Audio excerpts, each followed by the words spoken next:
I really want to. I'm torn between never being on the internet again for the rest of my life and spending every day of my life on the internet just to push this shit. Man. Like it has to be one. I ain't got no in between. I can't do this like off the net, on the net shit. Like I ain't been on social media. Matter of fact, speaking of social media, I fucking just you know that clip that fucking be resurfacing. Except on your MacBook. Huh? I got it on my phone. It worked. Oh. Yeah, but that clip from the Ink Master shit, I had been off social media. You can pull the door closed too. We're gonna get an echo. But I had been off of social media for fucking about 2 weeks, a week and a half, 2 weeks. I'll go check my messages and shit. Mm-hmm. But I stayed off for 4 weeks, and I'm just like, damn, my life was so much more peaceful. By the way, too. Oh, absolutely. Yeah, but you got a fucking 15,000 less opinions in your life. I'm tattooing one of my clients.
Yeah.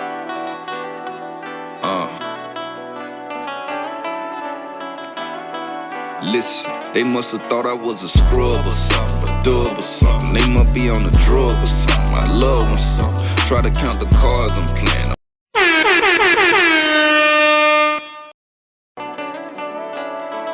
Yeah.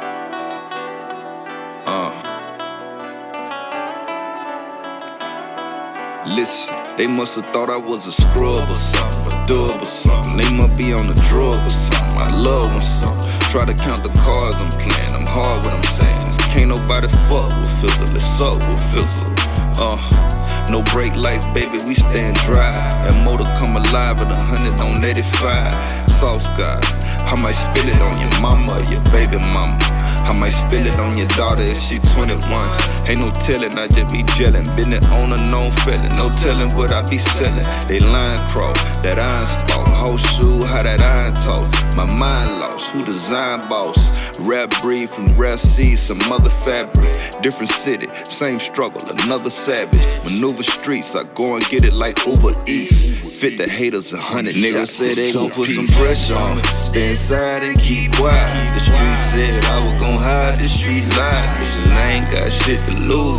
Home I done seen it all, baby, I ain't got shit to prove. Just want some sunshine. One time, I'm just praying for some sunshine. One time, I'm just praying for some sunshine. One time, I'm just hoping for some sunshine. One time. Tell me what the fuck is about you, man. I just cracked the Vienna Sasha can. Shaking roaches out of the covers, we slept on top of each other. Wasn't no bunk beds. We made pallets, the struggle inspired talent. Put that pain over rhythm, made ballads that made balance. We made men, convicted and sentenced by the devil who made sin. I'm a god, swear to me, baby. It's hardball in these streets, put it on G, baby. Let's eat, baby. 100 bands and rubber bands, this ain't no money, man. Flip that 100 times and do the money dance, money trance. I learned the only thing that mattered was a dollar bill. A boy love, therefore I cheers to a dollar feel. A dollar still left me unfulfilled. I had to have it before I knew the real. It don't bring sunshine, sunshine. No, the money don't bring sunshine. Not one time did the money bring me sunshine. Cause money don't make sunshine. I said money don't make sunshine. Not one time did the money bring me sunshine. Niggas say they gon' put some pressure on me. Stay inside and keep quiet. The street said I was gon' hide, the street lied. Listen, I ain't got shit to lose. Home I done seen it all, baby, I ain't got shit to prove. Just want some sunshine.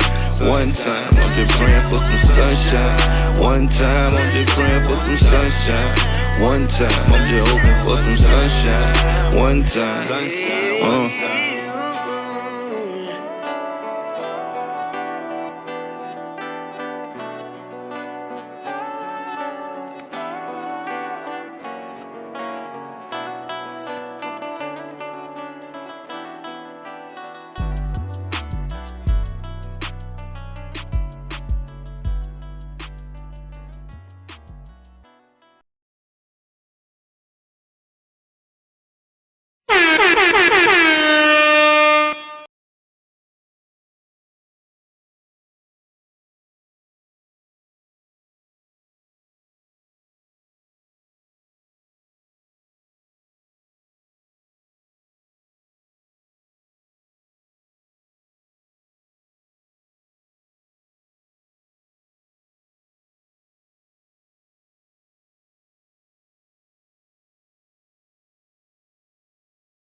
yeah, hey, hey.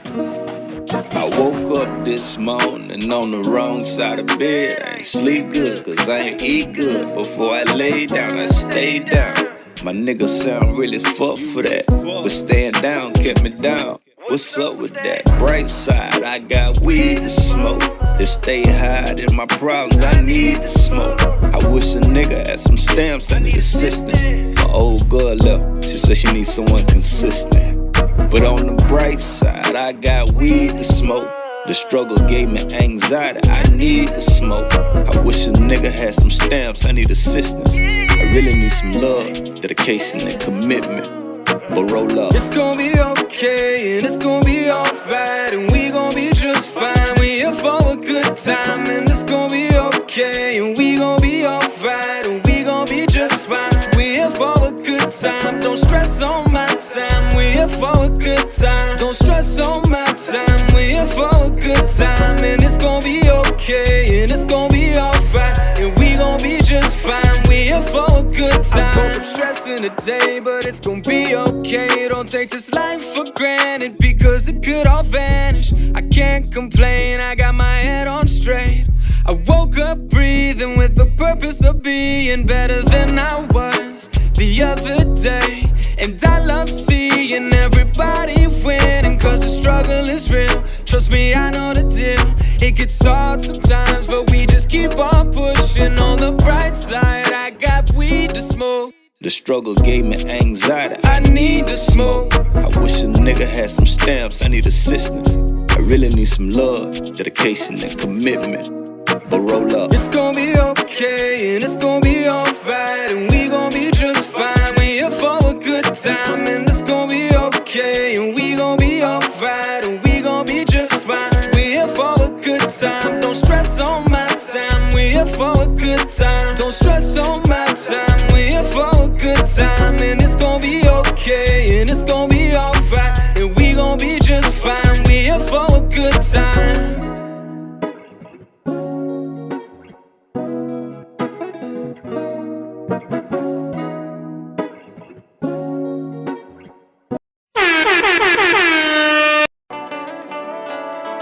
Yeah.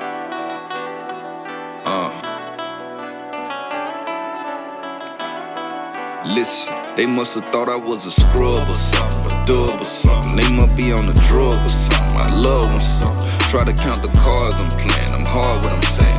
Can't nobody fuck with fizzle. It's up with fizzle. No brake lights, baby, we stand dry. That motor come alive at 100 on 85. Soft sky, I might spill it on your mama, your baby mama. I might spill it on your daughter if she 21. Ain't no telling, I just be gelling. Been it on a known felon, no telling what I be selling. They line crawl, that iron spot. Whole shoe, how that iron talk. My mind lost, who design boss? Rap breed from rare seeds, some other fabric. Different city, same struggle, another savage. Maneuver streets, I go and get it like Uber Eats. Fit the haters 100 niggas say they gon' put some pressure on. Stay inside and keep quiet. The street said I was gon' hide the street.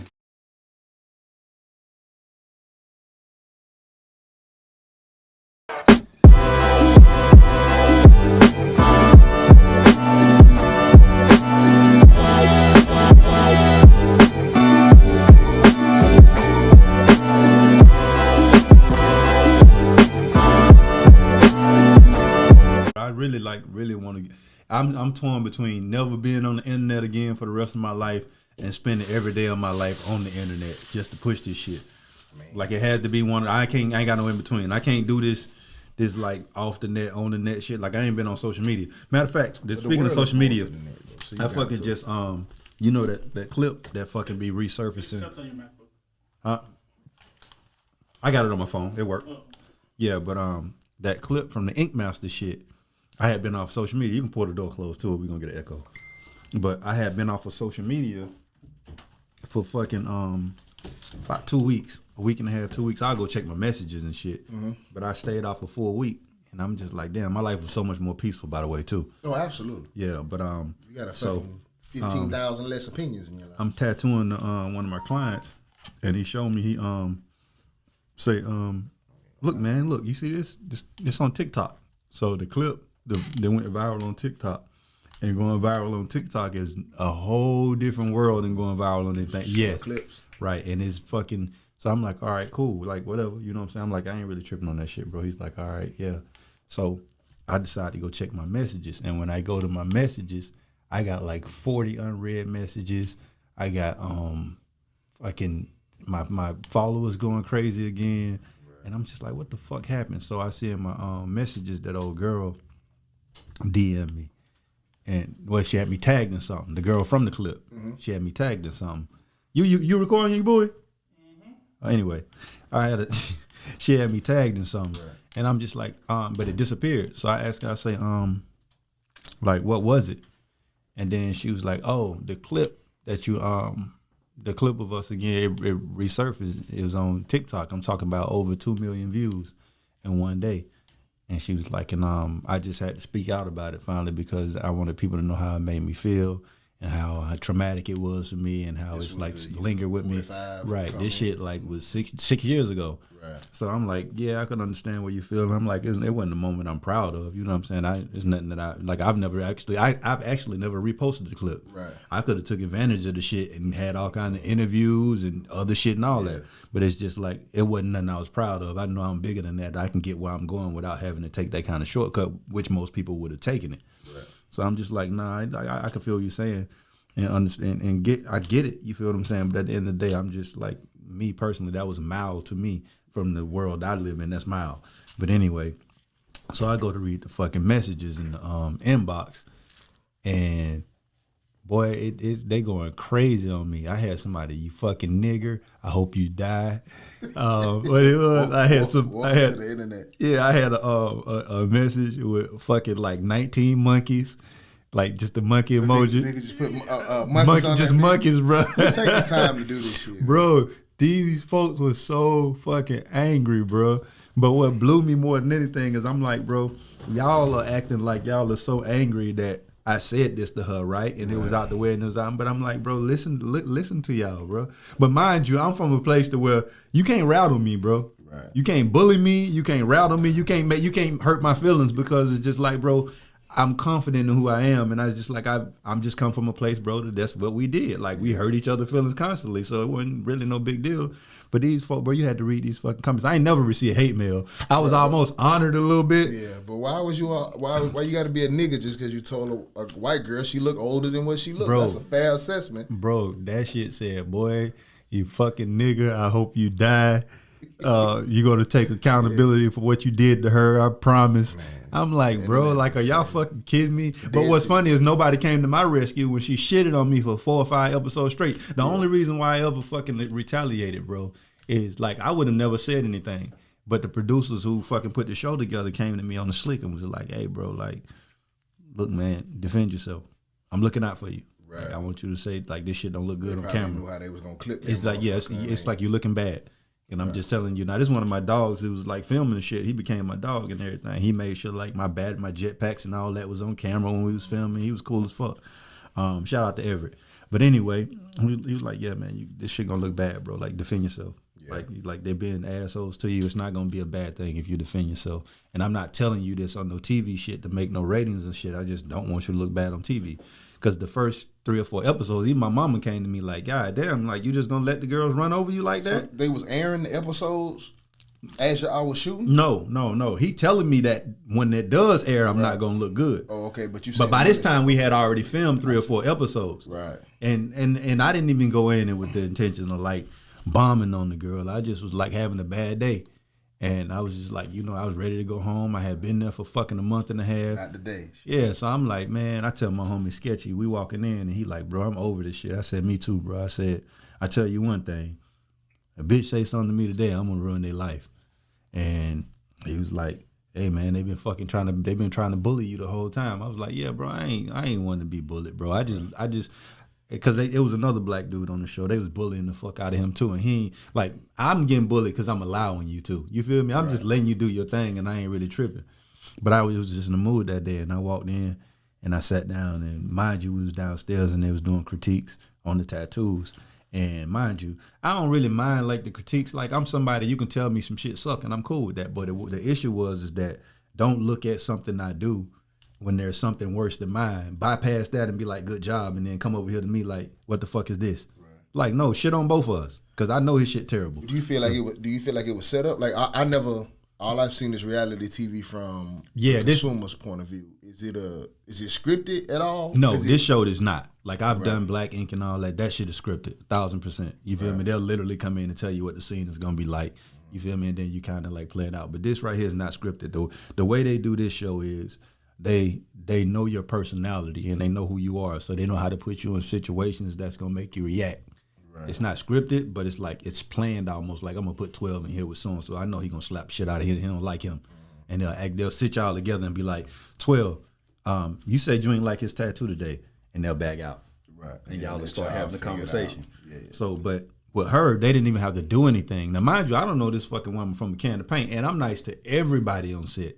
You feel me? And I'm like I only knew how old she was just from having casual conversation, and just like, you know what I'm saying, you dope as fuck to be so young. You know, because she was dope. She was one of the dopest people on the show.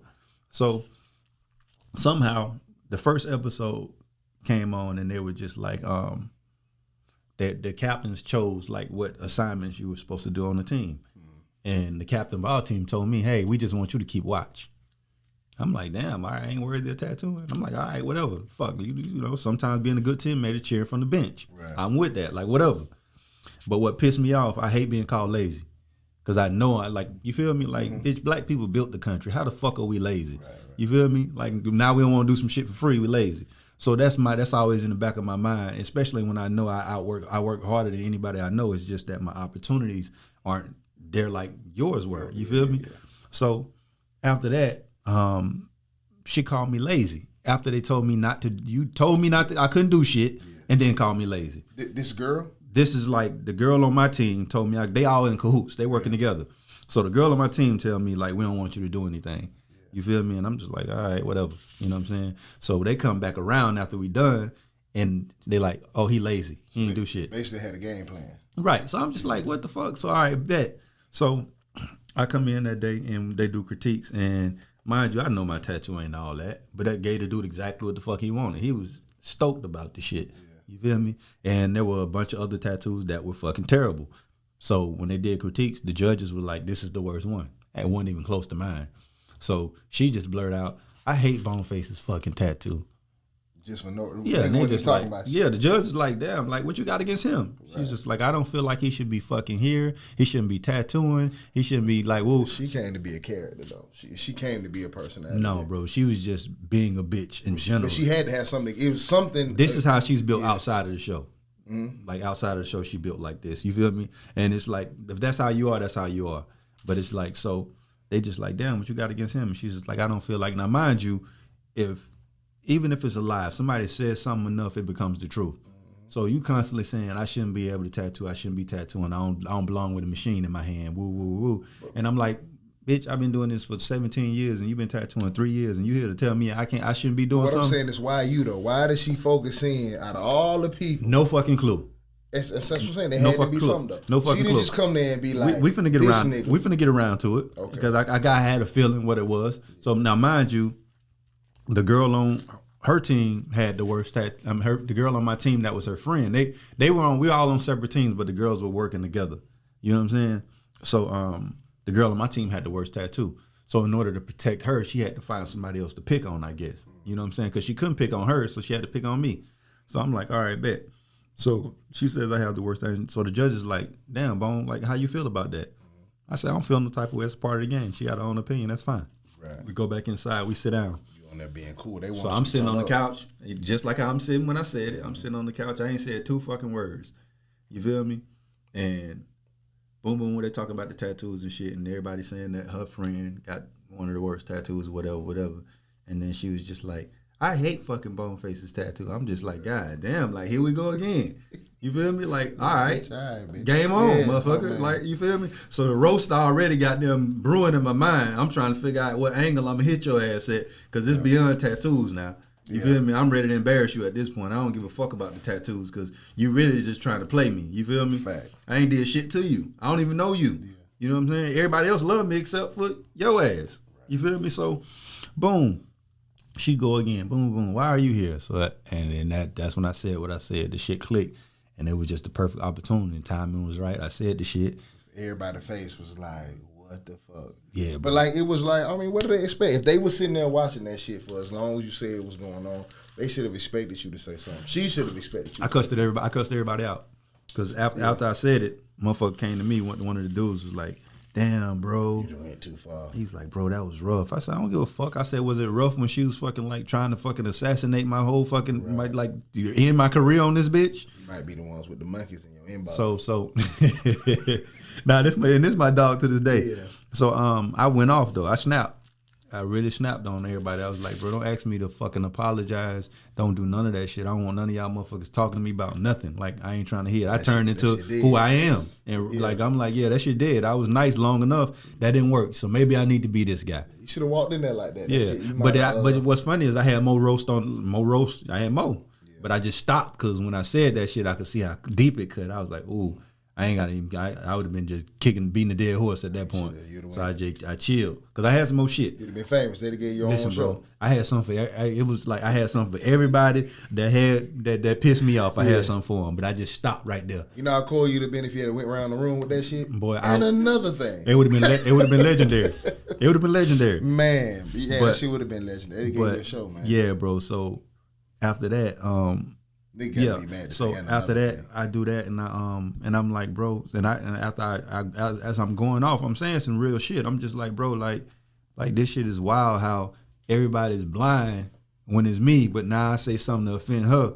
It's like now I'm the bad guy. Can't do that white queen like that, man. Man, I fucking went off, bro. After that, nobody said shit. Everybody was afraid of me from then on out. Yeah. They wouldn't say shit to me on camera. Everything was said like in conjugal, like in the fucking confessionals, in those, and in private, no. Because if I was a dude, I would have slapped the shit out of them a long time ago. Yeah. But it's a female, so I'm like, what the fuck am I gonna do? Like if it was a dude, I would have been put off the show because I would have felt like he was trying me. So if you fight, y'all get kicked off. Absolutely. If you even threaten to fight, you get kicked off. Okay. Yeah, but it was just like, bro, I would have went home gladly. They clearly can't be in the love and hip hop contract. No, because them motherfuckers scrapping the same thing. Early. That shit. But long story short, boy, that shit went. And then after I said the shit, like now when I said it, everybody died. Even the cameraman. You can see them barely being able to hold their camera. The producer on the floor, and they just like, oh shit, because they know they got gold. Mm-hmm. They like, oh yeah, we struck gold. We struck gold with him. We got to bring him back. Because after that, them bitches offered me the next season and all that before the shit was even over. They like, we bringing you back. Because they know they was gonna make a bold statement with their clip. And on top of that, they love me behind the scenes because I was the easiest person to deal with. There's a whole lot of divas and motherfuckers crying about everything and complaining. I ain't never complained. I ain't never say shit to nobody. So after I said, one of the guys is like, man, don't worry about it, man. Still in here. I think this nigga part of the podcast. That nigga hung out, man. He did though. They said, one of the dudes was like, don't worry about it. They're probably not gonna use that. And the producer walked by and said, fuck that, that's gonna be the trailer. Yeah, I said, man. Oh shit. And it was now mind you, after it happened, Kelly Doty was on the show. She was the heavy set white girl with the colorful hair. She was real good. But she was one of the females that I was real cool with. And she was just like, man, that's not you. Like, I don't know you like that, but I can tell just from my conversations with you being like you that's out of character for you. I said, and it was. I'm like, I got sisters. I would never insult a woman. I'm like, they kind of backed me in the corner, and she was just like, yeah. That low key wasn't no insult, man. To them, it was. It's a snap though. Like, but the snap is, it's like sometimes you know what kind of damage some shit gonna do, no matter how light it is. Like if I know you insecure about something, and I mention it, like you got a girlfriend. If your girlfriend insecure about her little booty and you crack a little booty joke, it's gonna cut a little deeper than it would with anybody else. Booty, right. And she wants surgery on that ass and you say something about that little booty, it's gonna drive her crazy. But also, if my girl knows she got a little booty, she shouldn't be around the house twerking all the time. You see that reference? This is true. Then when I make reference to your little booty, like you got babe, look, right. I'm like, babe, so what? that's how I felt. Because it's not my fault. As a black man, bro, I already understood. As a black man, if I insulted a white woman on TV undeservingly in that fashion, it would have ended my career. If you insulted her undeservingly, if she didn't deserve, it would have ended my career. I mean, possibly. I would. You would have went. I tattoo 90% white people, bro. Yeah. You feel what I'm saying? So it's just like it looks like I'm a dickhead, but because there was so much animosity and build up that they were cheering like, bro, say something to this motherfucker. Right. You feel me? So when I did it, it was applauded. But at the end of the day, it's like regardless of. I'm one of them people, I don't give a fuck about how society react to something or what people feel like is right. I know morally what's right within me and what's going to help me sleep at night. Yeah. So at the end of the day, I was just like, yeah, that shit was wild. You know what I'm saying? She earned it. But at the same time, some people deserve to be shot, but I don't want to shoot you. You feel me? Like if somebody do something to me, I ain't got to whoop you. I know somebody going to whoop you eventually. I'm gonna sit. I know you ain't that. Yet. Yeah, but I am. I know karma gonna get you eventually, so I ain't got to do it. I'm gonna watch somebody else whoop your ass. You feel me? So for that situation, that's why I like little booties too. I don't want that to go unspoken about. Like little booty, I don't want no. Yeah, little booty, especially the ones with the stretch marks. You ever seen little booty with stretch marks? I don't know why they there, but you feel me? Yes, that's my favorite. I appreciate it.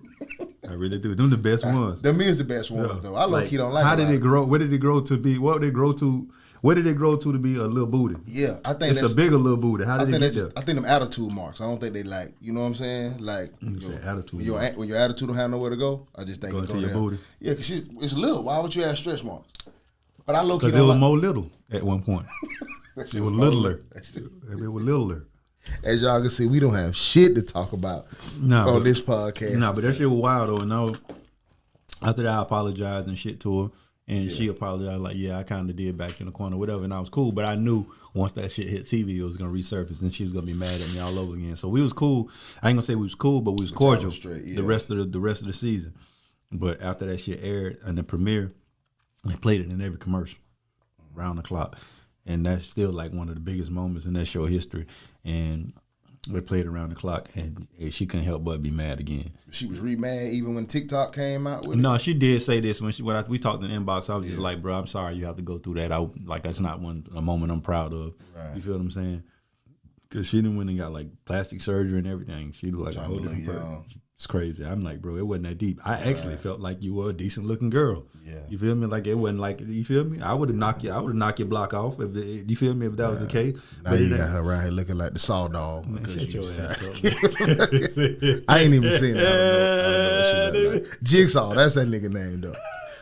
But listen, don't pay me no mind. I don't even know what she looked like though. I seen the clip, but I ain't seen her now, so I don't know what she look like. That shit'd be funny as fuck if she looked like Jigsaw. I'd die laughing. Man, shut the fuck up. Siri heard that shit. But I just feel like you got to tone your attitude down. If you know you sensitive about something, that's why I talk the way I do. Like I'm comfortable. Like jokes can be on me. Right. You know what I mean? Me too. Everything, right.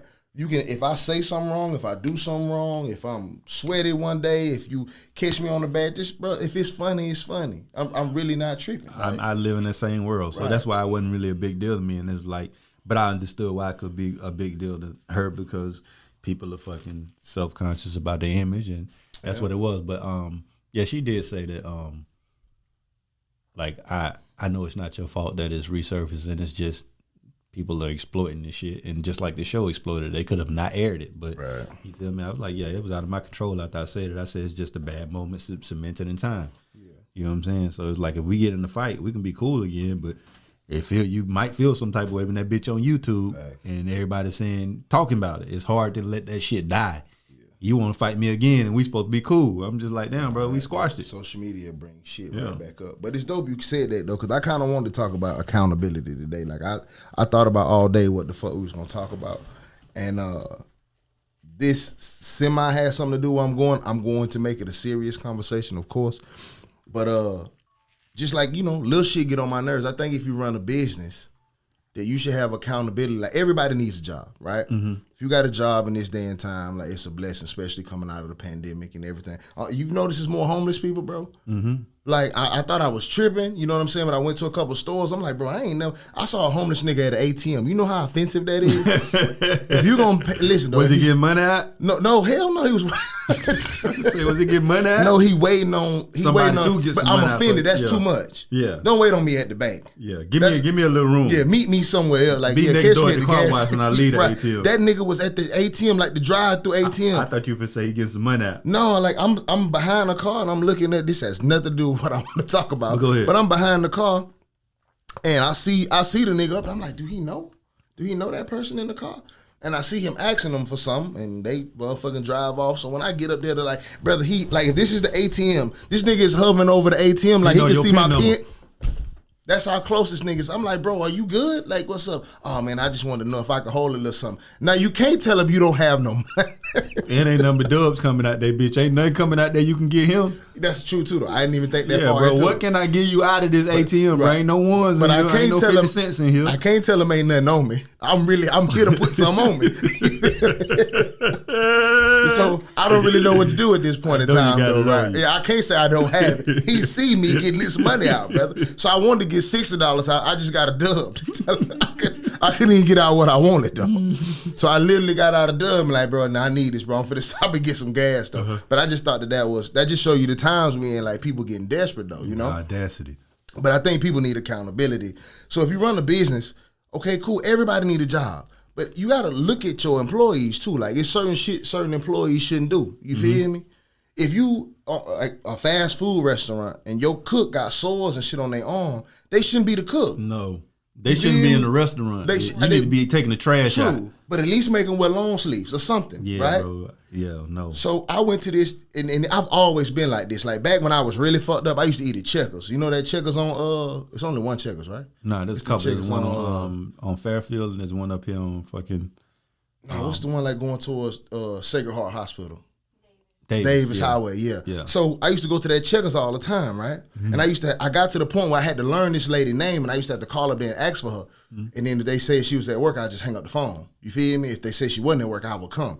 And the reason why I would come is because I would order my food, and I would get around. I didn't recognize her voice. Boy, you really did an employee check? I had to. Because it was fucking up my food. Go ahead, though. Because so I would come around, I would order my food and drive around. I understand if you use PF chains, roof No, listen though. So she had a mump. Like a big mump. Like, listen though, she had the biggest motherfucking mump. You didn't want that around none of your And sandwiches. I couldn't eat my food, but that mump was big. I think her mump had a headset. Like, she had one, the mump had one. Listen, don't do it. Because I don't want people with mumps saying them. I understand it was a condition. But Is that what it's called? A mump? Is that really what it's called? Yeah, it's called a mump. It's like like the measles is the small ones in the. It's really a mump. Boy, that ain't a fucking mump.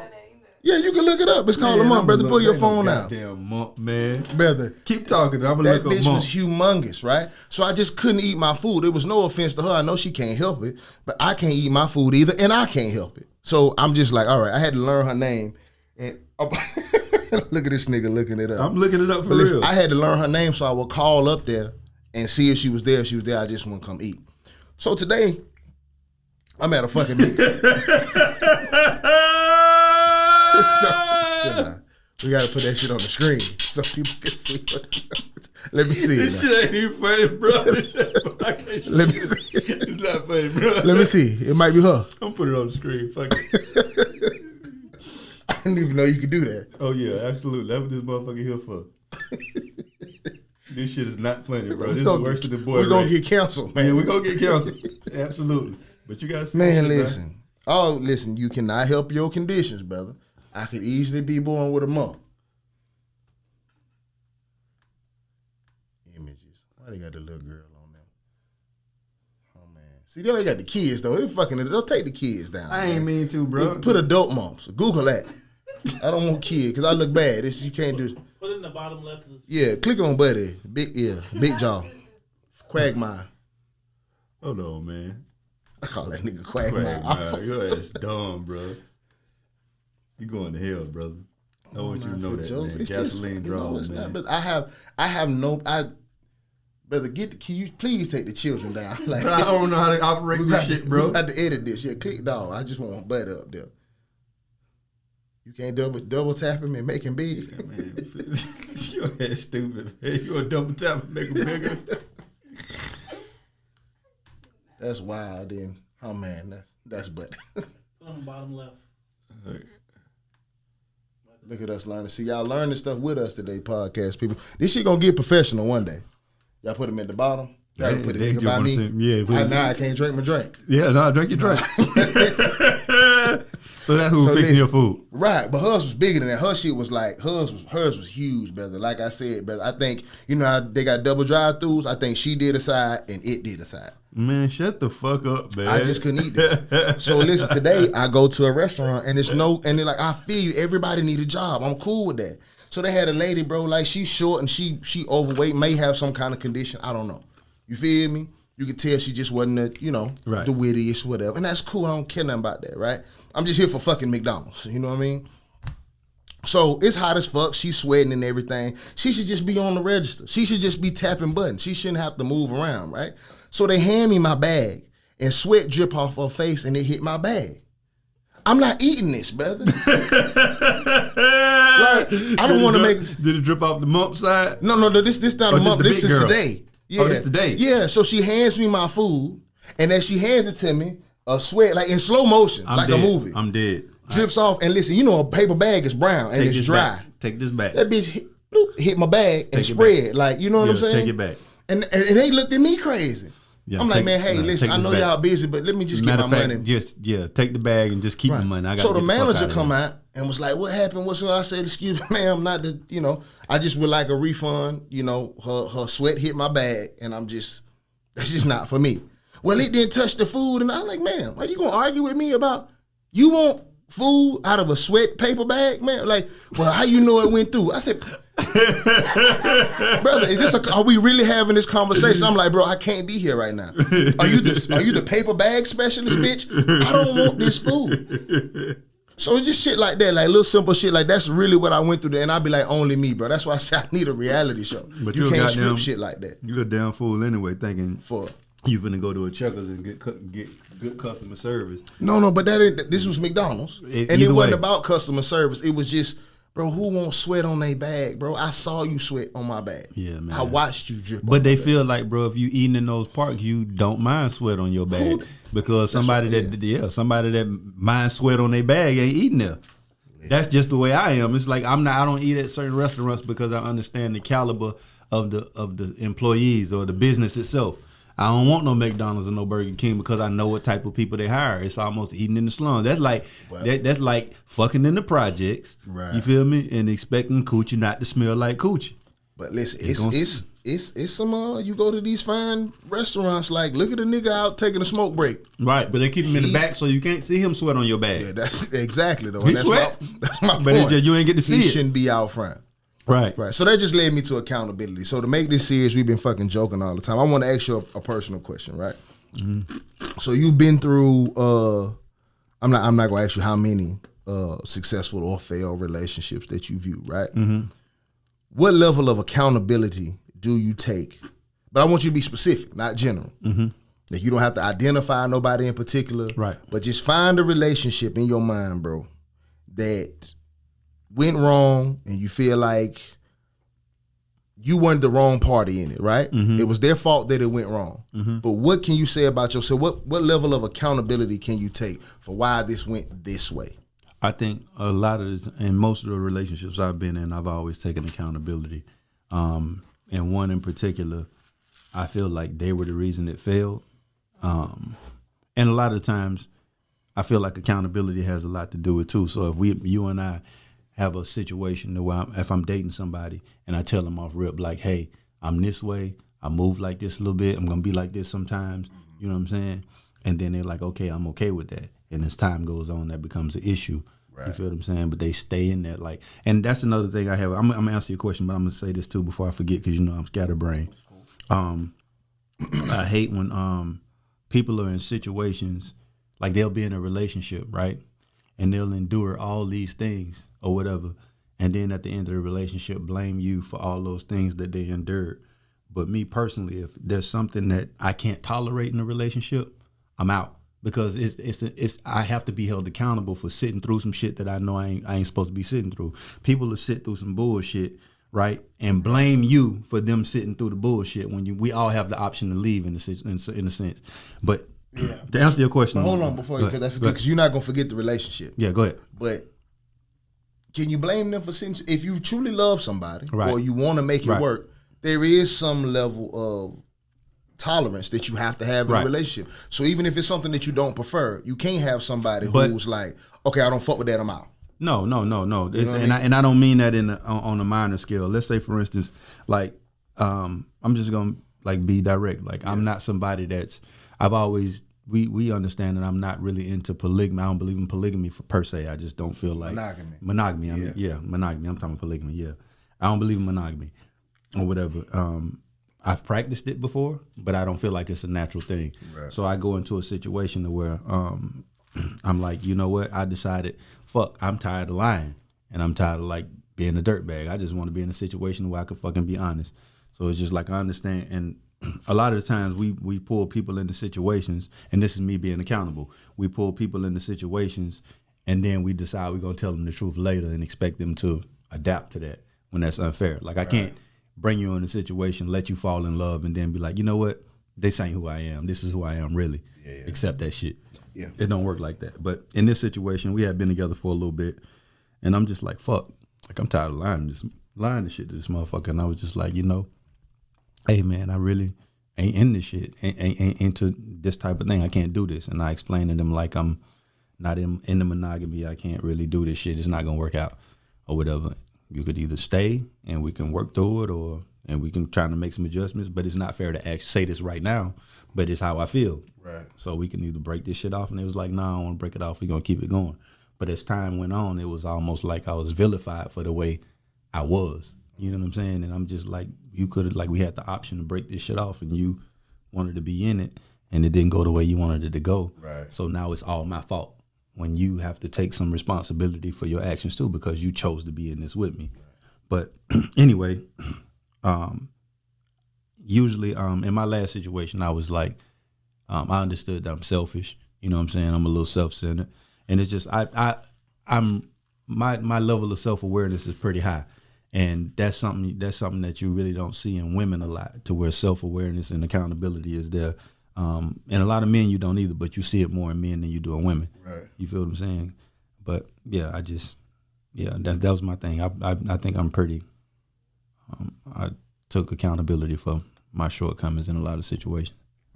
Is it, but do you blame her if she signed up for a contract that, like, basically you changed the contract agreement though, right? Right. You decided halfway through the situation that this not halfway through. It wasn't that long. It wasn't that deep. It was like in the beginning almost. Yeah. You know what I'm saying? To where what bothers you about it though? Like, what throws you off? Like, what emotion, like, when you tried it, what emotion that you went through to, like, this ain't for me? Because obviously you didn't want to leave this person, right? Like, you didn't want to just didn't want to just disconnect. No, not at all. Right. Not at all. So what was it that just like, okay, I just do something more than anything, it's just I wanted to change the dynamic of how we do shit. I just feel like a lot of men, I feel like I'm looking around and all my partners are fucking other people and cheating and shit, and they lying about it. Yeah. You feel what I'm saying? So it's just like, bro, I wanted to create it. It wasn't really about fucking nobody else. It was more about creating a different dynamic with my woman that other people didn't have. Right. It's like these motherfuckers out here, like you sitting down, imagine you sitting down with your woman and it's a group of girls across at a different table snickering and laughing because you was just fucking with one of them last week and now you out with your woman. She look crazy as fuck. Right. So I wanted to switch that dynamic. I'm like, I'm tired of I don't want to have motherfuckers out here laughing at my old lady. I would rather be in a situation where I'm sitting at my old lady and one of them motherfuckers say some wild shit like, hey, you know, he was with me last week or whatever, and my old lady could say, yeah, you the one with the musty pussy. You feel me? Like, yeah, he told me about you. I know about you. You feel me? So that changed it. I just wanted to change. I wanted to shift and have something real because I felt like nobody around me had anything real. I wanted to create a situation where I had something real with my woman, to where anything I did, you could ask me any questions. I ain't have to hide nothing. I ain't have to have no passcode on my phone because you understood who I was. It's hard to do that. Like 90% of men can't give their woman their phone and say, you know what I'm saying, use it without them being on ice and nervous. I wanted to create a situation where I could do that, to where you already know who I am. Right. And it's like we date people for so long and we don't even know the people we fucking dating. You know what I'm saying? So I wanted to really be fucking open and really be friends, but that starts with telling the truth and being open about who you are. Right. So that's where that breakdown came. And it's like, it's easy to do that once you get caught cheating. You try to flip shit and clean shit up and try to tell everything. But I'm one of those people that believe that you're not truly sorry about something if you get caught and then say you sorry. You sorry when you bring up something that somebody would have never found out or could have never caught. Facts. And the way I moved, she would have never caught me. Mm-hmm. This was something that was just on my chest because I really give a fuck about you. Yeah. It goes back to that conversation we had where we were talking about which one, when a woman asks, which one do you love the most? The one you tell the truth or the one you tell a lie? Usually in most men's cases, it's the one you tell a lie because you give a fuck about them. But the reality of it should be the one you tell the truth. You feel what I'm saying? Mm-hmm. So because that's a selfless act. Lying is a selfish act. So if I'm lying to you, you feel me? I'm protecting myself, and I'm trying to keep you around in the fashion I want it to be. It's like manipulative. So I'm like, I don't want to be that guy. I want to create a situation to where I can tell my woman the truth. She knows who I am. We'll go through the tears and we'll go through the hard part, and we make adjustments and keep moving forward. Now, this one a situation where I'm just like, I need to fuck somebody all the time. I'm just letting you know, motherfucker, that that's not a real thing in my life right now. Your pussy ain't gonna be the last one I see for the rest of my life. Right. You feel what I'm saying? So if something were to occur, I don't want you to be caught off guard. I want you to understand who I am and say, okay, I want you to be able to. It'll be an easier pill to swallow. I'm not saying you would be okay with it ever, but it's an easier pill to swallow when you know who I am. Yeah. So it was more of a transparency thing than it was I need to fuck somebody else thing. Yeah, no, I got you. Yeah. I just wonder from a person who openly, says they want to practice polygamy, or who does. Yep. What does monogamy feel like? Yeah, but no, I don't. And what's funny though is I don't want to practice polygamy. I don't need 2 women. You feel me? Right. I just need the freedom to be a man. You feel what I'm saying? Until I no longer want to do the shit. Absolutely. You feel what I'm saying? But that's just the reality of it. And it sounds real unfair when you say it that way, but that's fucking how we're wired, and that's who we are. And it's going to happen whether you give permission to fucking not. So I would rather you be in on the jig than me fucking just be doing some shit behind your back. I don't want to lie to nobody. That's why I like being single. Is I don't have to lie. Yeah. You feel me? It's just like, motherfucker, like it is what it is, and you take it or leave it. That would be a dope segue into that question that young lady asked on our last podcast episode. She put a comment under the actual episode on YouTube, but I don't want to drift. I'll stay on accountability. Just remind me to come back to that. Mm-hmm. For me, bro, like this is something that I really been dealing with, like in my life personally, and I'm about to be like retarded, transparent on here. I got to use better words. I'd be using defensive words. Like I can't. What's really transparent? I guess I could have said that, right? Everybody offended by everything now. Yeah, lingo sometimes comes out, but right, and that's something we definitely got to do before you got to go forward. That's something we got to start doing. I think, and this is me being accountable.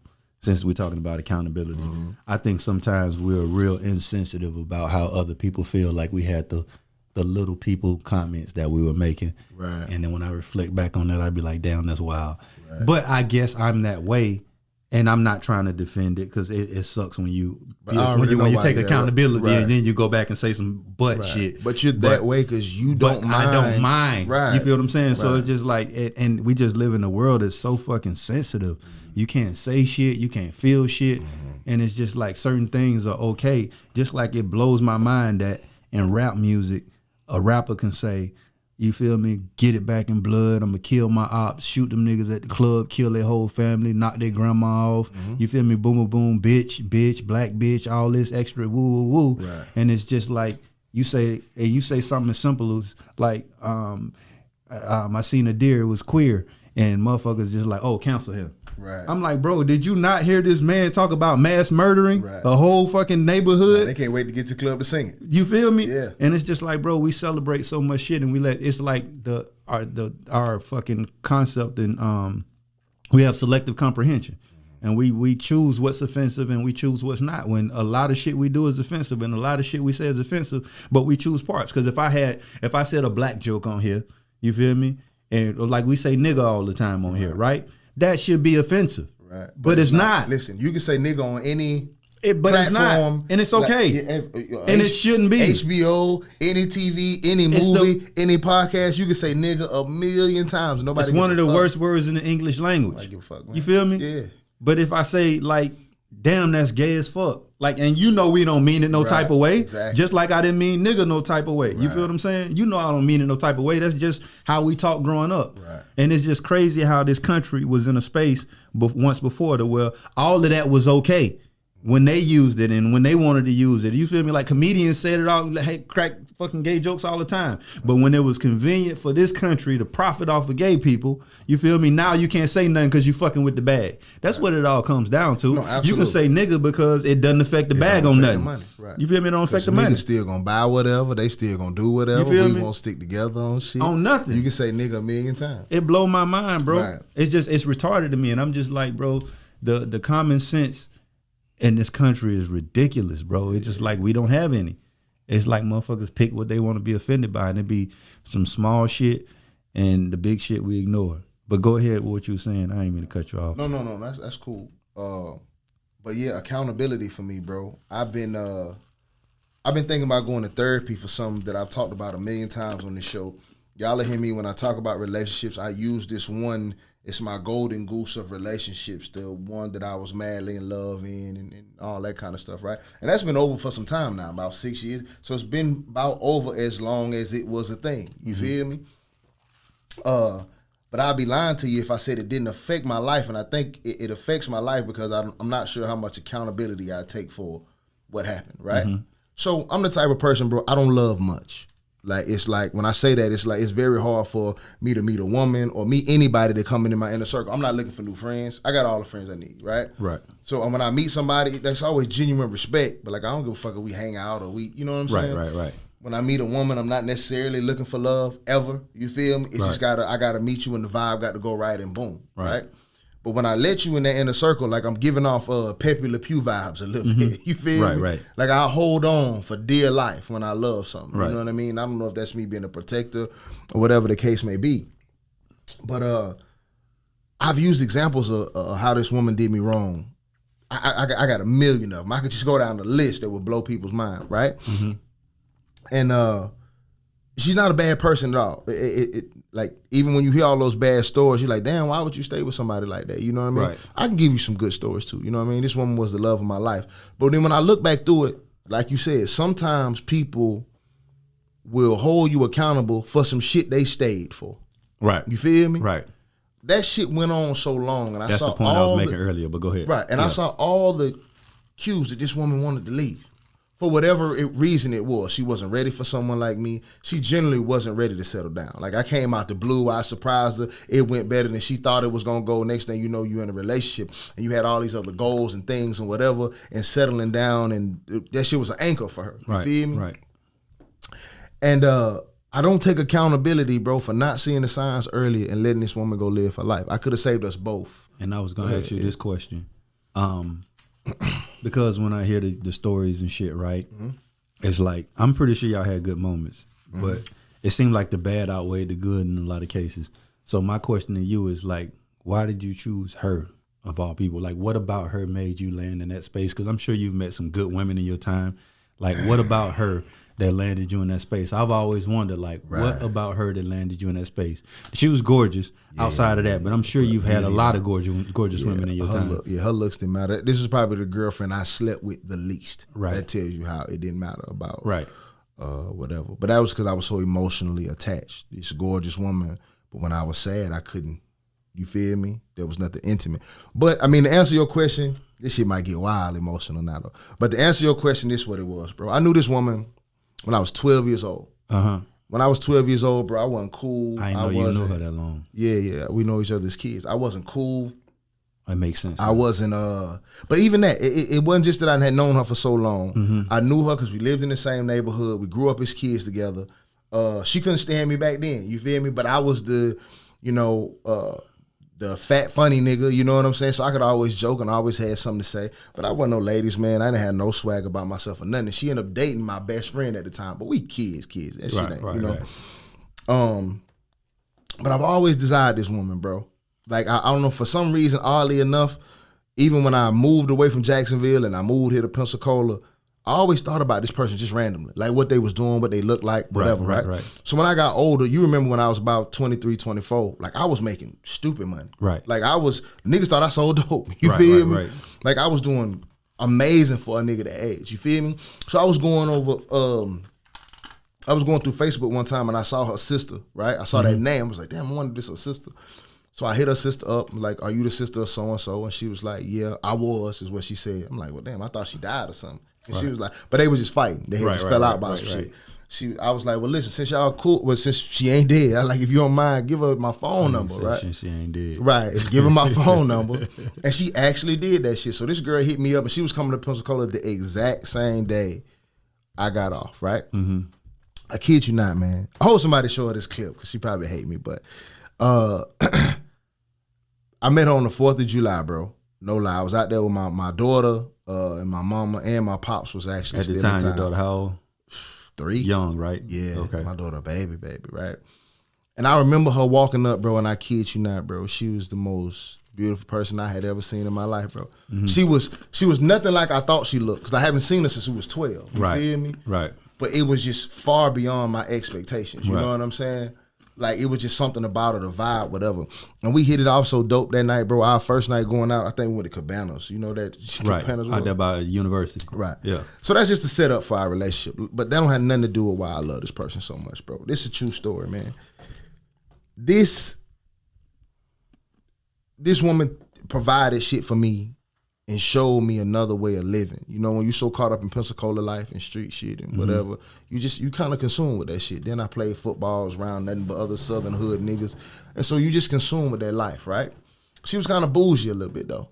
So the places that she would want to go, the things that she would want to do was outside of my normal realm, right? Right. So now you got me trying to, dress different to Right. get into this fine dining restaurant. Right. They won't let me in with none of the shit I got on. Right. You feel me? So it's just, I'm experiencing things and I'm seeing the world, and I'm seeing it with this human being. You feel me? Well, I'm going to New York. First time I saw Manhattan, and I'm up there blowing a stupid bag. I probably spent 8 bands in 3 days in Manhattan. You feel me? Right.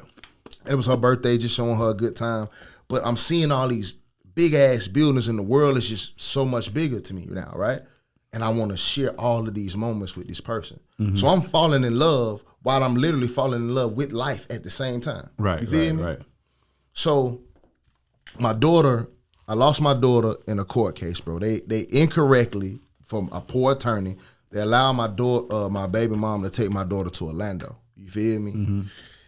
Which was hindsight 2020 was the best thing that ever happened. That, that separated us, and the courts was allowed to see that she was the problem and not we were the problem. You feel what I'm saying?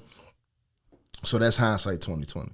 But me as a great father, bro, you still just a daddy though. You feel me? No matter how great you are, you can't be mama. You feel me? Right. Let's say mama can't be daddy. Right. It's moments that, let's say I went to go see my daughter. It was 500 miles to go see her, 500 miles back. Every time I saw my daughter, it was 1,000 miles a month. You feel me? So I would go see her, and let's say I was by myself. Yeah, I would have went to maybe the water park or Disney or something fun, do some daddy shit. And then what I do with the rest of the day? You feel me? You don't really, as a father, you really don't know what to do with the rest of the day. You feel me? Cool. But I had this woman who was by my side through this whole thing, and she was creating a family environment for me. So instead of me renting a hotel, I would rent like the condo, bro. Right. They had like the kitchen and the pool outside and shit like that, right? Right. Then we would stop on the way and pick up her sister's niece, which is just like, to this day, I haven't seen her in a while, but I love her like my own daughter too. Like, she was a baby. Like, she was 3, 4 at the time. You feel me? So we doing all this family shit, bro. And I'm just finding myself in these moments. I can remember leaving Disney late as fucking night. We've been there all day. You feel me? We in the truck driving back to the house. And I swear to God, bro, it's like I'm in a movie or some shit. I'm looking, everybody sleep. Everybody wore out. The water park done whooped everybody. But I'm driving home, so I'm up, right? I look in the back, bro, and I see both kids sleep, passed out. Right. I look to my right, she in the passenger seat, she passed out. And it's like just enough moonlight to come in and hit her face and everything. You feel me? Right. And I'm happier than I ever been, bro. Like, look at me. I'm doing this. This is me doing this. This is my money. This me providing. Like, I've never felt this happy when I bought a car, when I bought a pair of shoes, when I blew money in the club. Nothing. Right. Just the happy. Like, look at all these people like satisfied with what I provided. It was a family environment for me, bro. And the night that gets me more than anything, bro, I remember this shit haunts me to this day. And it probably bothers me because she don't even remember. You feel me? Right. One night we went to a water park, finished the water park, came back home, and they decided I was going to cook dinner and they was going to make brownies. This is how much I remember. It was brownies with cookie dough on the bottom. I remember that shit like yesterday, bro. This is fucking 7 years ago. Right. When it was all over, we cut off all the lights and we watched the children's movie, bro. Everybody had ate. Everybody was good. And I'm looking at my daughter laying on me, my little niece laying on my daughter, my girl over there, and everybody's into the movie. You feel me? Everybody watching the movie. It's nothing but the glow from the TV shining back. Another one of those bro. moments. Another one of those moments, bro. Yeah. And I look down at everybody, and I swear to God, bro, if God told me to pick a day to relive over and over again in life, that's the day I pick. I never seen nothing more beautiful than her. I never seen nothing more like, I can't even make this shit up, just the way I felt, bro. And the saddest part about it is that I thought I had so many more days left. Right. You know what I'm saying? Right. If I had known that was the last one, I would have pulled her aside in the room and said, listen, I apologize for mishandling you so much. I apologize for anything about you that I don't understand. But bro, nobody could ever love you this much. Right. Not in an arrogant way, Right, but I right. love you the way that people talk about in movies and in. Right. But this was everything. So Right. when I lost that, I lost everything. My nigga. Right. So that's one of the hardest parts for me. That's why I picked her. That's why she's my person. Right. You feel me? Right. And it's funny you say that because that's what led me to the conversation that I had. It was the same thing. Me and my lady decided we was gonna go on vacation. Like we had been dealing with each other for years, like for probably about 6 years. And I was just in the same space I'm in now. Like I ain't doing no girlfriend. I'm good on that shit. You know what I'm saying? I don't want to be responsible for nobody's emotions. And I had moved to Atlanta, and then they moved to Atlanta, and we was kicking the heavy in Atlanta, and then I ended up coming back here, you know, and we moved back together. We decided we was gonna give it a shot. You feel me? I'm like, fuck it, let's do it. Right. So we decided we were gonna give it a shot, and we moved in together. Same shit, having great moments, shit that just be locked in history. You feel me? Some shit you'll never live down.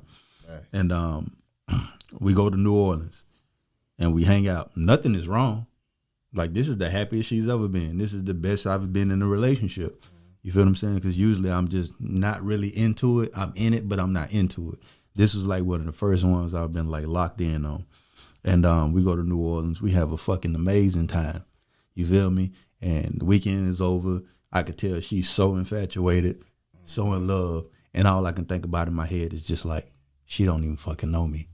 You know what I'm saying? Right. So as we riding, we going back, and we head back, and I'm same situation. The wind blowing, I got the top off on the vet. Right. You feel me? Wind blowing. It's just like, bro, this is fucking an amazing fucking moment. You feel me? Like it was unfair to her. It was unfair. Right. She living in the moment. She living in the moment. You living in and reality, I'm living in the moment, but in my head, I'm like, this is not a real moment. Right. Because it's not a real moment because you don't even know, like, you don't even know the depths and the back, the dark side of this shit. Right.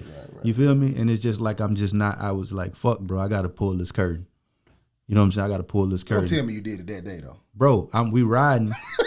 Hey, you messed up the weekend? No, the weekend was over. We on the way back to Pensacola. No, that's still the weekend. It is, but still, it's just like, bro, when something, it's like even just like you said, you wish you could have pulled her to the side and told her. You feel me? It probably would have saved shit and made shit different. You feel what I'm saying? But everything happened how it's supposed to. Anyway, we riding, and I'm just riding, and she wind blowing, breezing, and she just looking at me like I'm the best thing in the world, and she thinks I'm the best thing in the world, which I am in a sense. You feel me? Because it's just like I'm treating her like gold. You feel me? But it's just like I'm a fucking nigga, and I'm just like I was transitioning. I've jumped into a relationship, so this ain't a situation where I like cut everybody off. It's just like I'm like, fuck it, I'm finna be with her. You feel me? And I get into a relationship with her without properly preparing or going into it. So in the midst of my relationship, I'm still cutting people off. You know what I'm saying? I'm not answering the phone for motherfuckers or none of that. So it's not even like I'm currently at this moment cheating on her. You feel me? It's just like I'm into her, and that's just it. But it's just like, damn, bro. Had I been in this moment and I've been on that passenger side and you did anything before we got to this moment while we were together, I would feel like it was all a lie. Yeah. You know what I'm saying? So I'm just like, the only way to prevent this from being a situation to where it's not appreciated as it should be is for me to tell the truth in a moment that most people wouldn't tell the truth, or the way you didn't have to catch me in a lie. So we just riding and we on the way back, and I just say, I turn the music down. She like, why you turn it down? I was like, man, I be cheating. And she said, what? I was like, bro, I said, I gotta, like, I really just. Your exact words. I be cheating. I be cheating. Yeah. That's a t-shirt. Yeah. Too. And I'm just like, bro, I said, I like, bro, I don't want you to feel like I'm something that I'm not. Yeah. I know there's been dudes you've been with that you felt like you had the best relationship in the world with. Yeah. And it wasn't. You feel me? And you later found out that it wasn't. I want you to know exactly, because I really give a fuck about you. I'm willing to tell you the truth right now and lose everything we've built just on respect. You feel me? Because I want you to respect me more than I want you to give a fuck about me. You feel me? So I'm just like, bro, I just want you to know who I am. Like I struggle with certain things. You know what I'm saying? It's inherited. My dad was that way. My brother's that way. I don't know what the fuck it is, but it's just that way. And it's something that I'm learning and trying to grow out of. You feel me? But this is who I am. And I want to tell you exactly who I am. And I just gave her a rundown of how I'm wired, who I am, or whatever. And the tears start flowing, of course. Right. But I let her cry because you have to let motherfuckers cry. I think as men, we make a mistake by telling somebody the truth and then trying to coddle them and then giving them some bullshit to coddle them. No, let them cry it out. Let them, you feel me? Cry with her, though. No. But the thing about it, it's like, bro, I'm not the victim. I ain't got no business fucking crying. You feel me? Take it from Peppy, man. You should have cried with her, man. Nah, bro. I'm going to tell you why, though. Go ahead. To see the person you love hurt like that got to move something. It's got to do something.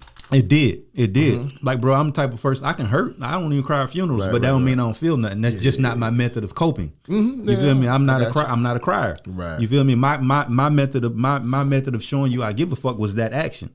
You feel me? Like you say all the time, a motherfucker with $1 million can buy you something. That don't mean shit to them. So it's about what means something to you. And the hardest thing for me to do is be open with somebody. You feel me? So that was my first moment of being who I am now. You know what I'm saying? So I'm just like, bro, I told her the truth. She cried about it, of course. But I let her cry, and as time passed, you know, so we got back, and she was just like, I want to still do it. You feel what I'm saying? It hurt, but I can respect that you told me because you didn't have to. Right. I would have never fucking known. I was oblivious. I've never seen you in that light. I don't think, you feel what I'm saying? Woo, woo. Right. But it's just as time went on, it was just like that shit. I feel like that was the best thing I ever did and the worst thing I ever did. I say it all the time how, like, bro, telling the truth don't get you no fucking where in this life because everybody is fucking lying except you. It was the most honest moment you probably ever had. But it was probably the spiral. It was. That situation. It was. It was just like, damn. And it was like I could never get that, what we had before I told the truth, could never get that back. Now, had I been a fucking... Now do women see why niggas be keeping... So now had I kept the facade up, which I could have kept it up forever because the way I functioned was every woman I dealt with knew I had an old lady. There was never a time to where it would be anything that would leak. You feel me? They wasn't fucking commenting on that on social media. They wasn't trying to be seen. They wasn't calling my phone. Everything was like it should be if you gonna fuck around. You feel what I'm saying? Which is the mark of a real man. If your dude ever cheat on you and you bump into the other girl and she like, I ain't even know you existed, you would have fucked nigga. Right. A real man gonna tell your other girl like, hey, listen, I got no fucking clue what I had going on. Would have never found out because it's like I'm definitely not lying to the motherfuckers on the side. Right. You feel what I'm saying? They know exactly what's going on, and if you even so much as a little bit act like you want to be seen, you feel me? I'm a cut a fool. Yeah, you got one time to threaten. Yeah, because I fucking loved my girl. You feel what I'm saying? But it was just like something I was like, all I could think about was like, bro, if I would have just shut the fuck up, shit would have been so smooth. But it's just like we never had one of those New Orleans moments again after that. You feel me? Everything, it was a downward spiral from there. Our whole relationship went from that to like fucking years later, it was doing this the whole time.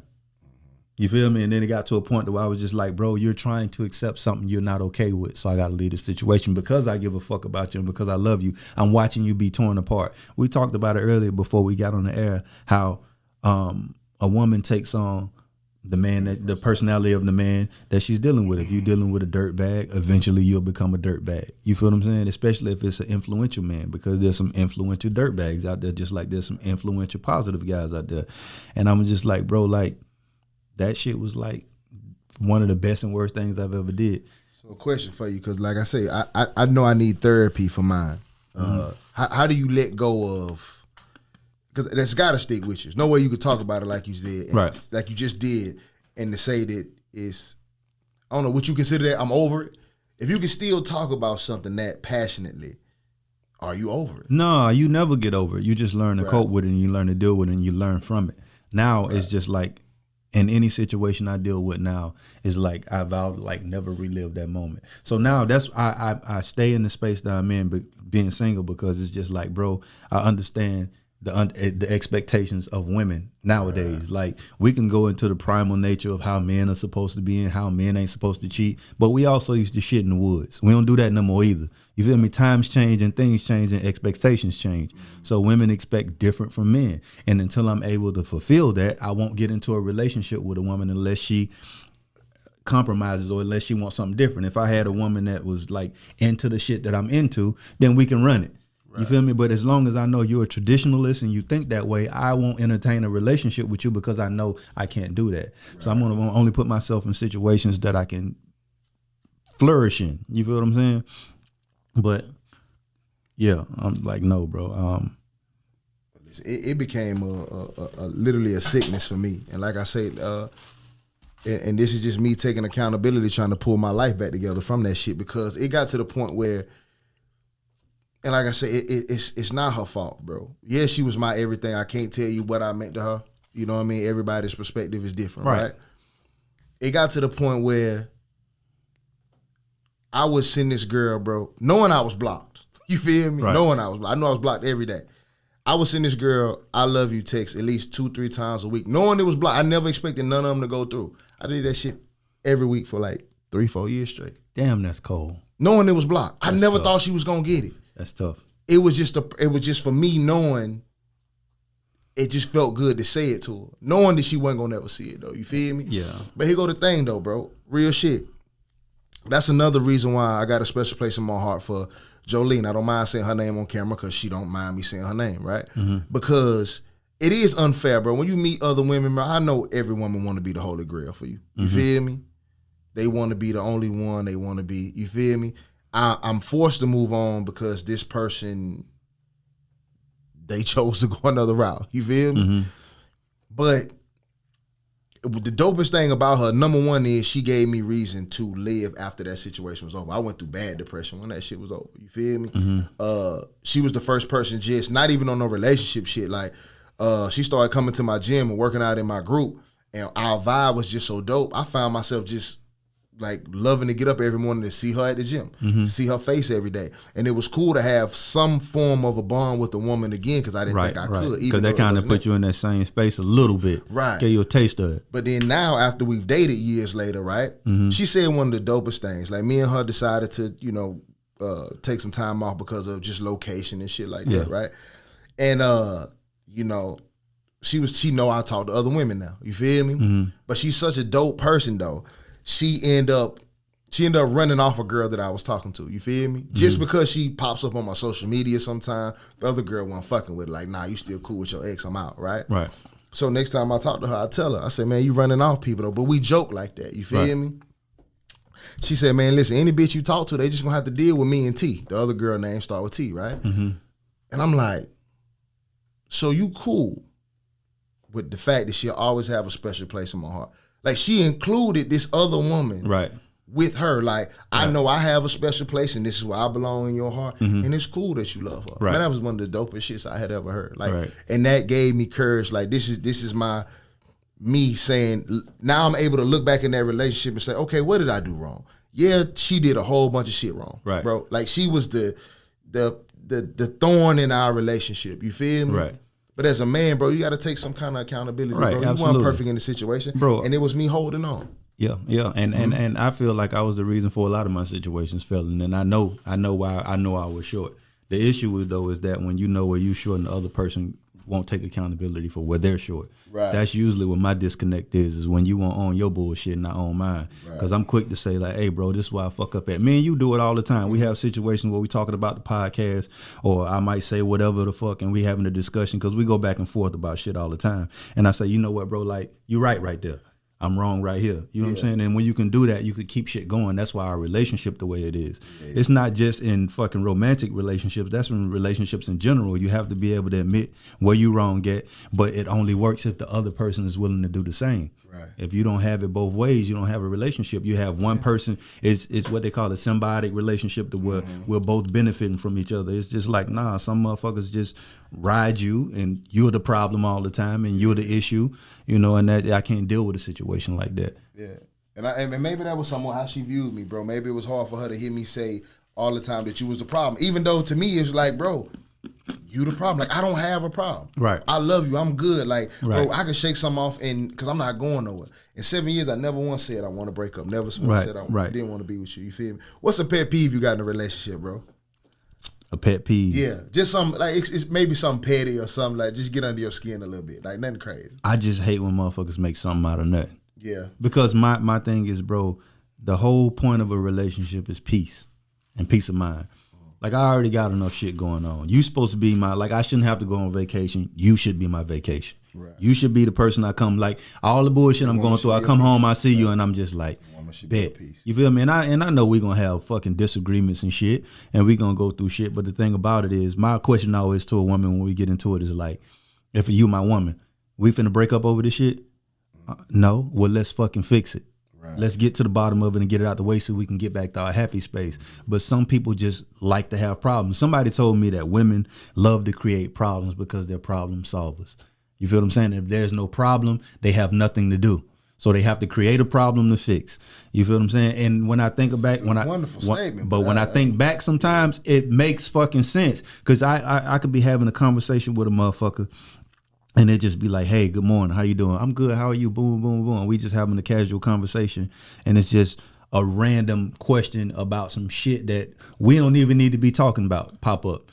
And I'm just like, well, where'd that come from? You know what I'm saying? And it's just like, before you know it, we in a full argument about some shit that didn't even have nothing to do with our conversation.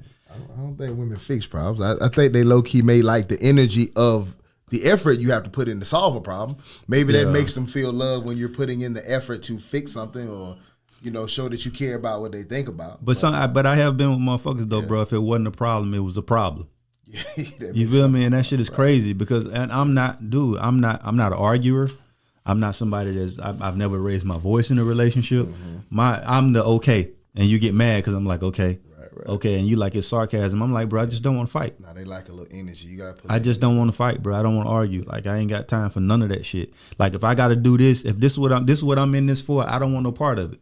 My rule is this, bro. If I'm happy 95% of the time, and you come along and make it 94, we dead. But you got some strict rules in relationships. That's my thing, bro. It's like just 1%. If you add I don't give a fuck. That means you taking away. But if you add another human being to your life, their opinions, thoughts, wants, and needs, it's going. I'm cool with all that. No. I'm just saying it's gonna take down a little bit of your normal happiness. No, it doesn't. Because the thing about it is, when I'm in a relationship, bro, I love to serve my woman. If you got a problem, I'm here to fix it. If you need something, I'm here to go get it. All of that. So my thing is, in the midst of all that, like, if I'm doing all of this, I'm doing all this extra work to make sure you're happy. I'm doing all this extra work to make sure you're fulfilled, make sure you're taken care of. Mm-hmm. Bro, I done been in situations where I done got a motherfucker a house.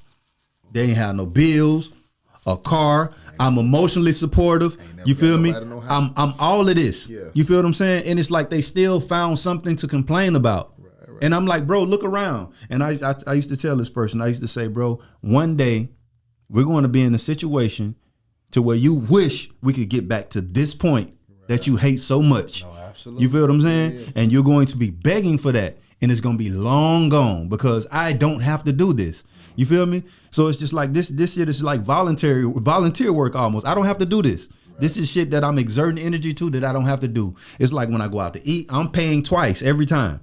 You feel me? When I do certain shit, I'm paying twice. Now I said, do you understand the luxury of me being able to do all this shit and paying once? Do you know how expensive that shit is? Right. To pay for everything twice. Right. And the thing about women, a lot of the women, bro, is none of them appreciate that or recognize that. Like, that shit, they'll tell you quick, they don't mean nothing to me. But they don't understand the energy and the effort that goes into. They don't have to do it. They don't have to do it. Right. You have to experience. You have to see your bank account dwindle like that to understand. But when it goes away, away, you feel it. And I used to say all the time. I used to say, bro, you spent 8 bands in New York. I'm saying, bro, we're in a situation where you benefit from me in so many ways. You feel what I'm saying? Mm-hmm. And one day this shit is gonna end, and you're gonna be trying to give me that same pussy.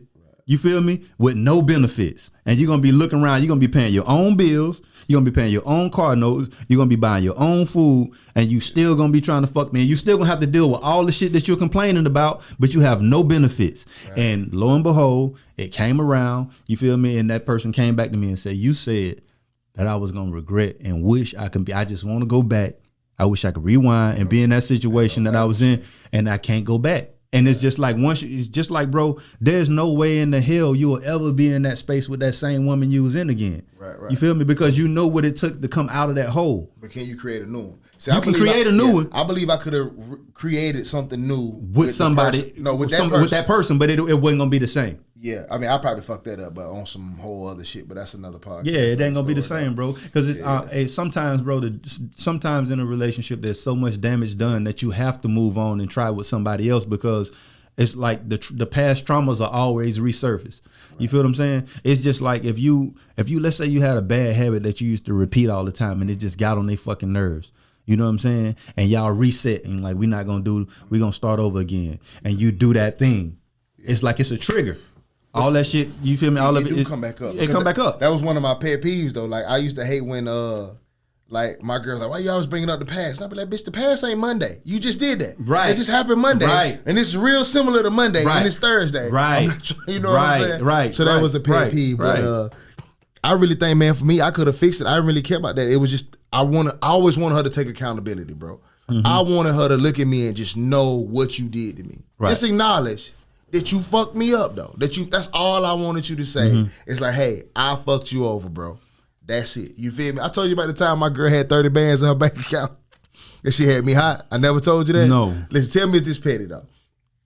So, of course, me and my girl used to move and go everywhere, right? Mm-hmm. Now, of course, I had more than 30 bands over the time. I always got a check, always got a big-ass check, you feel me? Mm-hmm. But I was spending for two. And we doing some crazy shit, always on the go, always out of town, always hotel, room service, eating out 3, 4, 5 times a day shopping. So that money always come and go, right? Mm-hmm. So we was driving one time, bro, and I forgot, something happened to my debit card, and I was just like, hey, look, I need to get some gas. I'm going to give the money back to you. Let me use your card real quick, right? So I went in there to swipe her card to get some gas. The dude was like, the thing broke down. You got to get money out the ATM. So I texted, baby, what's your pen? I got to get some money out the ATM. So she told me, right? So you know how it asks you, do you want to see an account balance? Right. You like, yeah, let me go and see what's going on. I shouldn't look at her goddamn. You felt like you looked in the phone almost. Right. I was like, man, fuck that shit. Let me see what she got in there. Now listen, keep in mind, I don't require my girl to pay for nothing. Right. I don't, it's not a thing. I enjoy paying for everything, brother. When I seen 30 racks of that motherfucker. You noticed that day that you was paying for everything. But I was hot, brother. I don't know why I got so hot. I think I was hot because she never even offered to pay for nothing, though. Right. Like, you would think, though, out of all this shit we was doing, though, just one of these $300, $400 tickets, you'd be like, babe, let me get this. Like, nah, for real. Right. You ain't got to tell me you got 30 racks on you. Right. But like, nah, babe, for real, I got this one. You on like 12, 15, 20. Right. Let me get this one, though. But when I saw that shit, I was so hot when I got back in the car, bro. I can understand all she that. could say is, what you think she said? She's actually why you was in her business? Wow, I was in her business. But nah, bro, like that's just but yeah, I think people should take more accountability, bro. That's the point of me bringing that shit up. Even in a relationship like that, where I felt like I definitely took the most losses and shit. And I want to apologize to her, just publicly. If I mishandled you, if I misunderstood some things, definitely when you tried to make a comeback, I know I mishandled that situation totally. But I'll get into that some other time. You want to read this podcast question before we get out of here? We got podcast questions? I mean, a girl asked us a question on the thing. Yeah, that's cool. All right, cool. I'm going to read this before we get out of here. But I will say, though, bro, it's big to be able to put your ego to the side and, like, have a conversation like this and just admit where you was wrong on some shit because so many people don't know how to do that or don't want to do that. That's that is the key to sustaining a successful relationship. It's just being able to put your ego and pride to the side and have a fucking conversation and fix things. Stop trying to figure out who right and who fucking wrong and get to the bottom of the shit because that's what it's about. And don't sweep shit under the rug. So many times we have arguments and we go make up without fixing the actual fucking problem, and that problem resurfaces again. If you keep sweeping shit under the rug, eventually you're going to have a pile of bullshit under the rug, and you're going to be able to see it from a mile away. So you got to fix the problems as they come and don't repeat the same fucking issues. Like, bro, I know when I do get in a relationship, bro, I know how these motherfuckers be on social media talking about goals, bro. Yeah. Some motherfuckers going to be mad at me and my old lady. Y'all going to be cutting up? Man, they going to be mad at us, bro. They gonna be like, bro. And what's funny though, ain't nobody gonna be able to say they got no contact, no. Like I ain't gonna have like my next situation gonna be phones open, like that kind of shit. That's some shit. Yeah, that's the kind of shit it gotta be. But that's why it's so hard for me to get into one because I'm super fucking particular about what the fuck is going on. And it's I don't know why I just picture you with two women though, bro. No, it's not gonna be two. I just picture you with two like. What's funny though, bro, is captain and a co-captain. I feel like the second person gonna be like. Nah, if anything, it'll be me and my woman fucking somebody together. It ain't gonna be. What I'm saying. Yeah, but I feel like the other girl just gonna be. She ain't gonna mean shit. Fold the clothes. Yeah, she ain't gonna be me. She ain't even gonna be that important. Nah, I think she gonna be like. I think she gonna like make up for like some. No, we fuck you and you got to get out of here. Nah, I think she gonna make up for some of your what's the word because you insensitive about some shit. I think she gonna make up for that. Nah. Like one time when you in your mood, she'll pull your main girl to the side and be like, "Girl, listen, this Nah, we don't need none of you that. could be me folding clothes." No, nah, you ain't doing none of that. Like, can't. you a toy. We gonna use you like a sex doll. You gonna get the fuck up out of here after we done. But that might be the best life she didn't experience. I seen like, this. There was a fucking episode on the Carmichael show, bro. That's a really good show. If you ever fucking go check it out. But him and his girl, right? They decided they about to get married, and they decided that they wanted to have a three. His girl was like, "I'm gonna give you a threesome." You feel me? Right. And it was so dope because they were just like at this bar, and this chick was across the room, and his girl was kind of like setting everything up. I'm talking to him, and when the next day after they had the threesome, the girl was trying to hang out, and both of them like trying to figure out a way to get rid of her. Like she was acting like she was a part of their situation, and they like, "Nah, bitch, you ain't a part of this situation. You gotta get the fuck out of here." And they found a way to kind of like kick her out. Yeah. But that was so dope to me that their bond was bigger than that whole situation. It wasn't even about. You feel me? It's like when most you do people who live like that, they got that. Yeah, but yeah, when you do shit together, like bro, that if you can get infidelity and insecurities in that department out of your relationship, bro, and you don't have financial issues, there's no way you can fucking fail. It's hard to fail. But it's just like so many women have egos, bro, and worry about how you feel about somebody else. It's like a woman to come in your life, bro, and try to erase your woman from 6 years ago. They will though. You like, bro, that ain't for you to erase. That's permanent. It's a tattoo. It don't go nowhere. Understand that you have your own space and she has her own space. And that's the biggest issue with women is just like, that's the first question a woman asks you when you get caught cheating is, how you feel about her? Did you care? Do you like her? Right. I'm just like, baby, you got a permanent space in my life. This is your block. You feel me? Nothing can move into this space. Nothing can replace you in this space. This is your space. And when the thing about it is like, bro, women have to understand that once a woman has that space in your life, that space is never removed. You may not act on it and you may not be in that space, but that space is there. You feel me? No woman can come erase. That's why that's dope what she said when she said they're going to have to deal with me and T. She letting you know that I understand that this person has a permanent space in your life. Right. I've created my permanent space.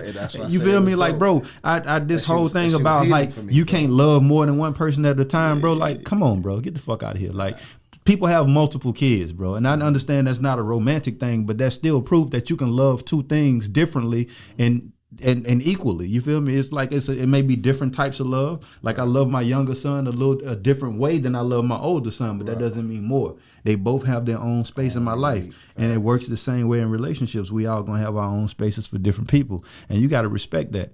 You know what I'm saying? And if you can respect that, it just makes more space for you because you're more fucking comfortable. I'm more comfortable around you. That's what she did. The biggest issue with men and women, bro, the worst feeling in the world, bro, is dealing with somebody that you got to walk on eggshells with because you're scared who you are is going to offend them or make them feel some type of way, be in their feelings. Mm-hmm. You can't even like say what you want to say. And women wonder why you're more free around your homeboys is because you're not worrying about offending them.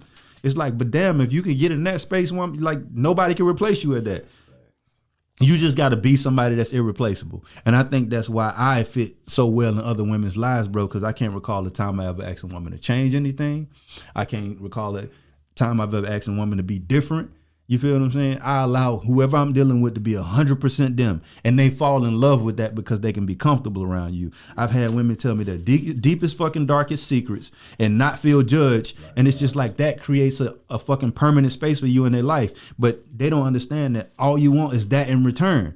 But it's like you seem not to get that. It's like when you start speaking your truth, it's just like, really? Because most of your truth involves feelings for another person, though. Sometimes theirs do. Yeah, and you can deal with it a lot of times. Yeah. Yeah, a lot of times, like a woman could tell you how another man did her, how much she loved him, and it don't bother you if you solid. But eventually, she starts to replace him with you, though. You know what I'm saying? Mm-hmm. That level of openness, it's like almost like it's kicking dirt under your own feet. When you're able to do that, she starts to put you over that person. Does that make sense? Yeah. You're able to hear things and love her in a different atmosphere. It puts a little it puts pressure on you for sure. But she don't feel like when you express yourself she don't feel like that elevates her. That's a demotion to her. When you tell her like what this other girl is for me, I don't feel like me listening to that puts me above her. But the reality of it is it should feel like it's putting you above her because I'm willing to be open and discuss that with you. Right. You feel me? And a lot of times when you talking, it ain't goddamn that good anyway. That's how you hear. Yeah. You feel me? It wasn't that good, motherfucker. So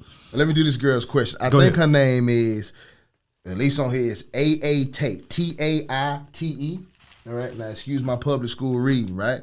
She says, I don't understand how if y'all say all men cheat, y'all are telling the truth.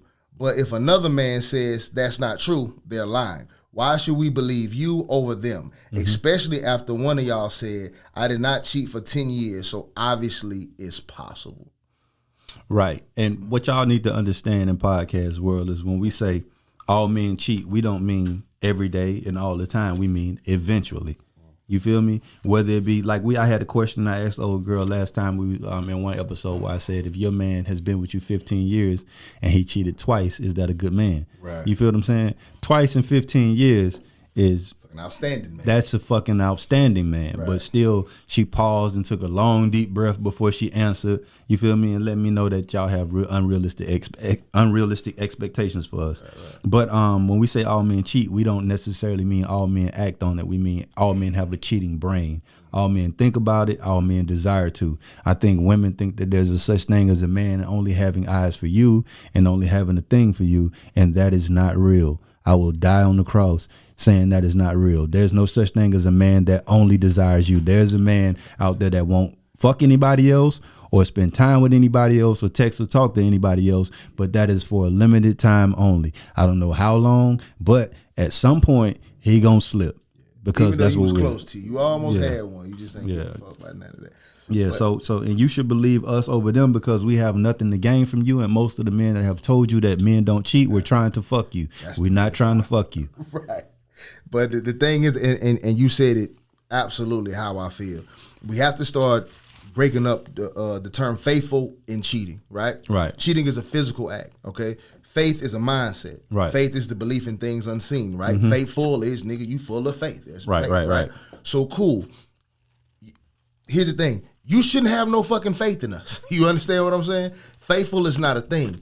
Even if I know I did not cheat in 10 years. You understand what I'm saying? But I'm not the type of dude to put myself above other men. So when my girl come tell me a story about Joe Blow who done cheated on his girl and so-and-so over here who done cheated on that girl and we watching a TV show, I completely tell her, no, I understand why he did that and where he coming from. Right. I'm not above him. Right. Just because I'm not doing that to you doesn't mean I don't have the same thoughts as that gentleman. I just chose not to act on it. You feel me? The bitch ass nigga response to that would be, damn, he wild. Right, exactly. I would never. But go ahead. You feel me? Yeah. So the thing is, you have to understand that faithful is a mindset. So no, I did not physically act, but I had the same thoughts as every other man did. It wasn't some euphoria, as old girl said, absorbed. I was not so absorbed that I didn't see another woman, that I didn't think about having sex with another woman. That's not a thing. You understand what I'm saying? So when she say, why should you believe us over them? That's all I'm going to say about it. Personally, and no offense to you, thank you for being a listener. This is just how we talk. So if you watch this show, this is just how I talk.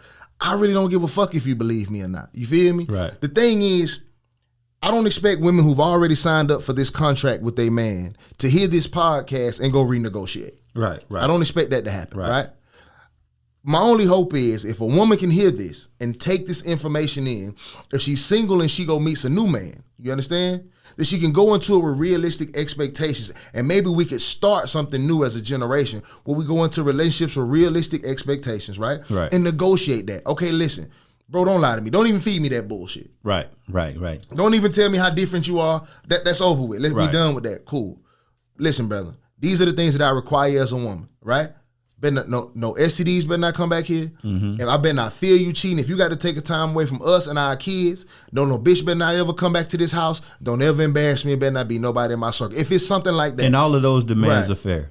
All of those demands are fair. That's what he need. And then after that, you need to go to sleep peacefully every night. You understand what I'm saying? And as long as those things don't come back, right? So cool. If you're in a relationship with the man and he does cheat, once he breaks the contract on his own, maybe instead of looking at your man as a failure, because a lot of women have thrown away good men just because he cheated. Right. This man has been everything to you. Great to your kids. Some of them not even his fucking kids. You feel me? You found him fucking another bitch and now he a dog, he this and the third. No, baby, go work it out with your man. Negotiate a new set of terms if he must do this thing, right? So for all of you ladies out there who saying men don't cheat, just listen to this to me. A lot of you women are really boisterous about this. No, I've seen men, I've experienced this. I know all men don't cheat, right? So let me tell you a quick story. It's a gentleman that goes to my gym, right? I have conversations with this gentleman all the time, right? I know he done fucked 3-4 bad chicks that be in there. You feel me? He done told me. I done seen the photos in his phone. He's verified that he did this, right?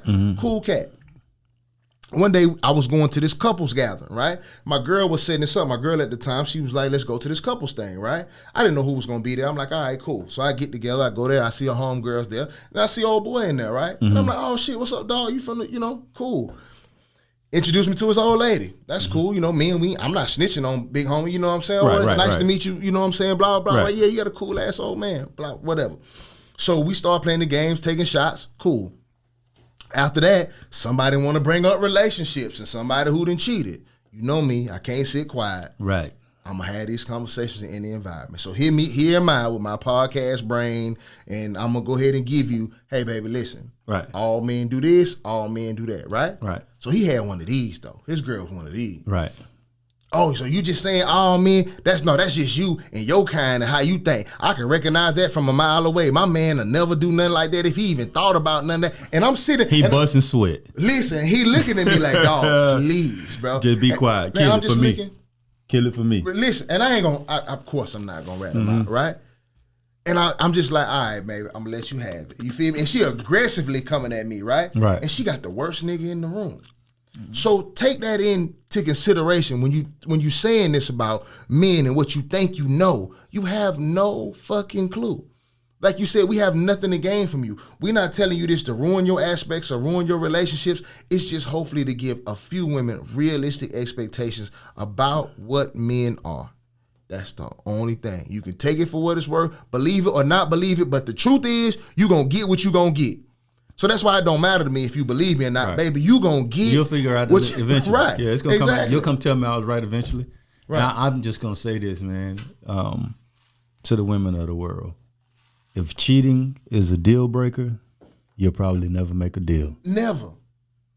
And that's as simple as that. And there's some, like, my thing is, bro, I've seen some of the greatest men in the world, bro, and they get thrown to the wayside because they slip up in that department. And I'm just like, why? Right. You only gonna go get some other shit that's gonna do the same thing that treats you worse. Right. So it's just like, bro, like, and my thing is like, I don't ever want to get on here and condone that shit like it's an okay thing. I'm just telling you it's a natural thing and it's a normal thing. And that if that's like, don't base the success of your relationship on that. Right. And when you ask women a lot of the times, like, what's the most important thing to them, it's always that. Right. And it's just like, bro, like, that's not what we were put here for. Not at all. You feel me? I'm going to tell you a funny story that one of my homies called me the other day and said, yeah, bro, I was listening to the podcast and I heard you tell the boy 12 that you wish you could be like him in relationships. You know what I'm saying? How he ain't cheating, woo, woo, woo. He was like, bro, I think we need counseling, bro. And I said, nah, bro, we don't need counseling. I said, the world needs counseling. I said, sometimes a group of people will get together, bro, and trick you off everything you believe when what you believe is right. I said, what's wild about our society today is that I can go on the mountaintop and say that I have trouble being with one woman. You feel me? And that I desire multiple women and I'm a monster. But if I go on that same mountaintop and say I want to flip my dick into a pussy, I'm a hero. I'm brave. You feel me? So I'm like, bro, we live in a sick society. So don't think that this society is right just because everybody is fucking in unison on something that's wrong. I'm like, bro, it's a natural thing. It's an instinctive thing. It's a primal thing for you to be the way you are. You feel what I'm saying? And maybe we could work on being better in the way we do shit. You feel me? And how we go about shit. Like you say, the character part of it and accountability. And we have to be more honest about it. You feel me? Right. But I say it all the time, and we've had this conversation in the beginning. It's just like it starts with us being accountable and fucking telling the truth so that these women can stop fucking thinking that shit is real. The reason they think it's real is because some of us are saying it is. But yeah, exactly. Because it's the easiest access to what you want. It's the easiest access to what you want. Exactly. And yeah, so it's just like, bro, like, yeah, like we don't need fucking counseling. Right. The world needs counseling. You're just acting natural in an unnatural environment. Right. You feel me? Like this is not the environment for the primal man. My brother told me earlier, he was like, yeah, man, yeah, bro, women so and so and so and so and so and so, bro, and they XYZ ABC. I said, bro, these ain't the women God made, bro. These are the women that have been impacted by society. You feel me? These ain't the guy. This, bro. We are so far away from our original, the way we were originally created to be. Men and women, both. You feel me? I was like, bro, these ain't the men God created, and these ain't the women God created, bro. We some other shit right now. You feel me? And until we reset, bro, we gonna always have. That's why we can't fucking get along with each other, because we so far away from our natural. And it's gonna get farther apart, brother. Yeah. The hilarious part about it is monogamy is religious based. It was birthed from religion. You feel me? Now you bitches out here dating a nigga who ain't been to church. You don't go to church, and why you expect him to follow religion? Your nigga a club promoter. Why the fuck? You think he gonna follow this religious background? You don't go to church. Y'all ain't got a gospel track the first in y'all iPad or iPod or whatever. No Marvin Sapp. No nothing. No nothing. Y'all don't pray to God till something go wrong. You feel me? Why do you think people are following this, brother? Y'all aren't church people. No, and we follow it because it suits us. It's in favor of them. You feel me? That's why they go with it. That's why they go with it. Yeah. But my thing is the expectation. It's unrealistic, bro. Yeah, and I used to say this all the time too. It's unrealistic to expect somebody who's not even loyal or faithful to God to be faithful to man. Right. So and that's my point. It's like, who do you think you are? You with the person, including yourself, who's not even faithful to God, but you want them to follow these God tendencies. Like, who the fuck do you think you are? If I don't are you? Right. If I don't follow the shit out of this book that shows you that I don't give a fuck about the person in this book, why would I follow that shit for you? And it's not even a hard concept to understand. When you have something on you that people want, you're always going to get false narratives. A rich man is the same thing as a beautiful woman. When a rich man tells a joke, people laugh harder. You so fucking funny. You so whatever. You feel me? When a rich man wears a stupid outfit and how I look, oh no, you fine. You fresh. That's how fashion got the way it is. Exactly. Because there's so many people around him that benefit from that money. If you have a pussy on you, you have something that is all the time something that every man who greater than money. So you're going to get better lies and bigger lies. So when you're requesting all of this shit, what the fuck do you think people going to tell you? Exactly what you want to hear. Yeah, exactly. We do that on job interviews. When you go to the job interview, that ain't how you talk. That ain't how you dress. Where you work 7 days a week, Mr. Taylor. Yeah, absolutely. I'm a hard worker, sir. And, I have to do whatever you want me to do there, boss. Exactly. If you want me exactly. And then when you get the job, your ass calling in every Facts. day. You late. And come on, man. That's just real shit. You do this in every aspect of your life, but you think pussy different. You have something that people want to obtain, you always going to get false information. So when you first said, the first thing out of your mouth is that the reason why you should believe us, because we don't want to fuck you. That's a great reason to believe us. You're going to get the most honest answer. The two most honest men is a man who thinks you unattractive and a man who already fucked you.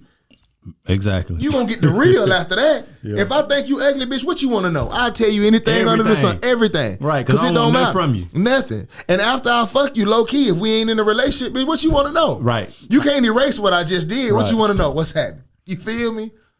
So this ain't a hard concept. So thank you for the question. I hope more people ask questions. You got some more questions? Nah, I don't want her to feel like we shitted. People just really put statements. We want more of y'all to ask questions, though. What we're going to start doing is... I don't want you to think we shitted on you. Nah, what we're going to start doing is this.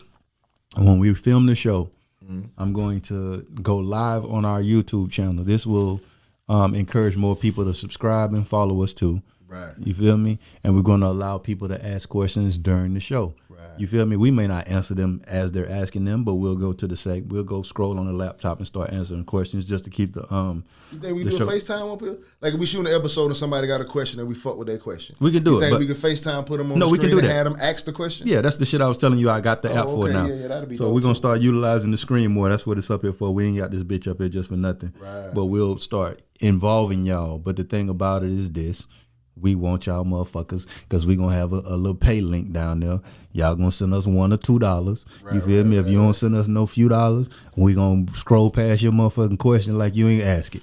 You feel me? For real. We'll be answering questions that we don't even care about. So baby Mumps. Because this shit costs money. Right. You feel me? At the end of the day, this shit costs money. We don't really get much from it other than just being able to sit here and have a conversation and just allow y'all to view it. But we definitely want y'all input because we sit here and go back and forth all day long. But this show is really about like answering your questions and interacting with y'all. So we're gonna do more of that. The next episode we will air it live. We won't air it live, but we'll have the live YouTube while we air it. While we record it, and then we'll air it later. But we're gonna start asking questions during the show, and that'll help us for when we don't have guests. You guys become the guests, Facts. and we'll have we'll just start answering questions. But y'all definitely gonna motherfucking cash out us and for businesses tip and us stuff too. We got to start doing that too. If you got something that you want to promote, the only thing that I say is I'm not promoting no bullshit.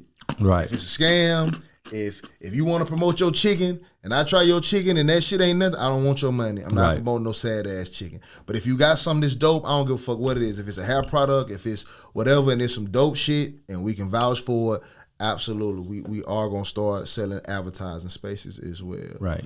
And there are a lot of people who faithfully watch this show, bro. Appreciate y'all. Shout out to y'all. We are we have people that are so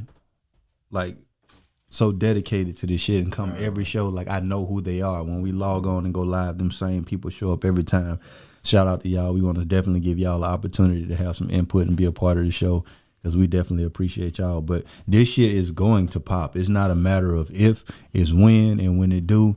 Like, we don't want y'all goddamn jumping on the bandwagon like y'all been here. We want you on the wagon, but we don't want you in the front seat. Yeah. So goddamn, yeah, just understand this shit gonna pop. So support it while it's in a small stage. That we will respect you a lot more at the end of the day. And you know what I'm saying? Yeah, that's when it means the most, is in these stages. Don't wait till we get big and try to dick ride, then it's gonna be too late. And Mike Bless, whenever you stop playing Antoine Fisher 2, bring your ass on the show. I know you're gonna be the new Antoine Fisher on there. Mama, why you leave me? Man, my dog somewhere goddamn getting makeup put on, finna play Megatron, goddamn, or some shit. Yeah, absolutely, man. So thank y'all for tuning in to Anxiety Issues Podcast, man. Like, subscribe on YouTube, all that good shit, man. We appreciate all the listeners and all the followers. This the first episode you almost cried too, bro. It was deep. Hey, man, listen, it was deep, bro. That was deep. I love. I ain't even know the depths of that shit. But I wrote a song about you. It's gonna be on my album. It's not all about you, but it is.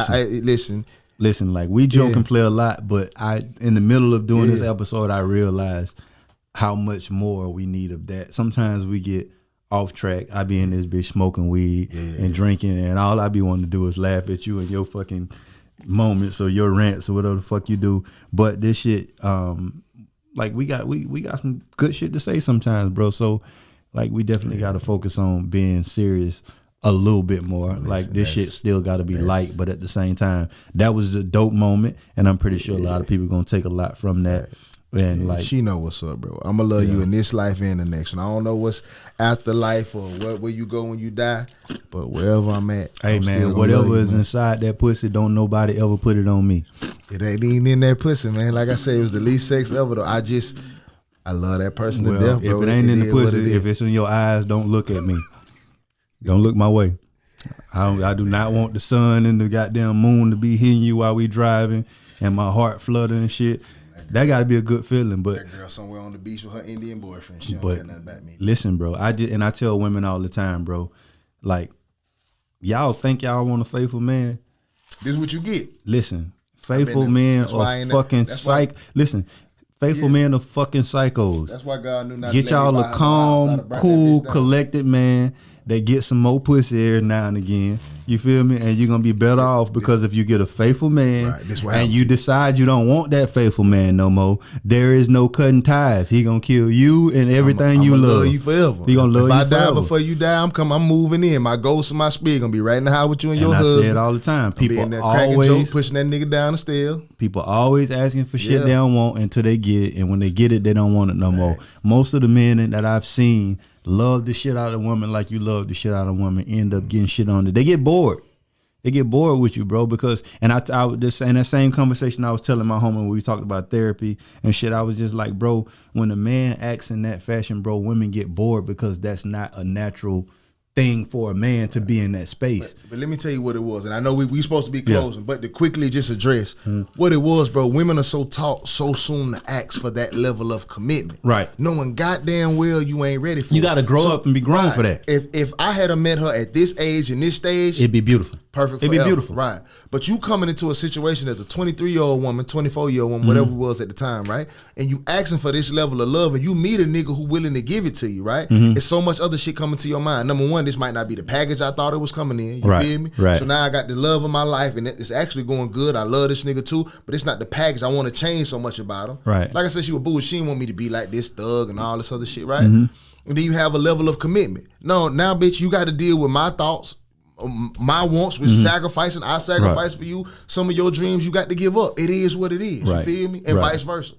So that's what it was. Women are so trained to ask for that shit. Like if you said, if it walk into your life and you're not ready for it, that's not what you want. And I don't even think it's a woman thing. I just think that people don't understand that love is not for selfish people.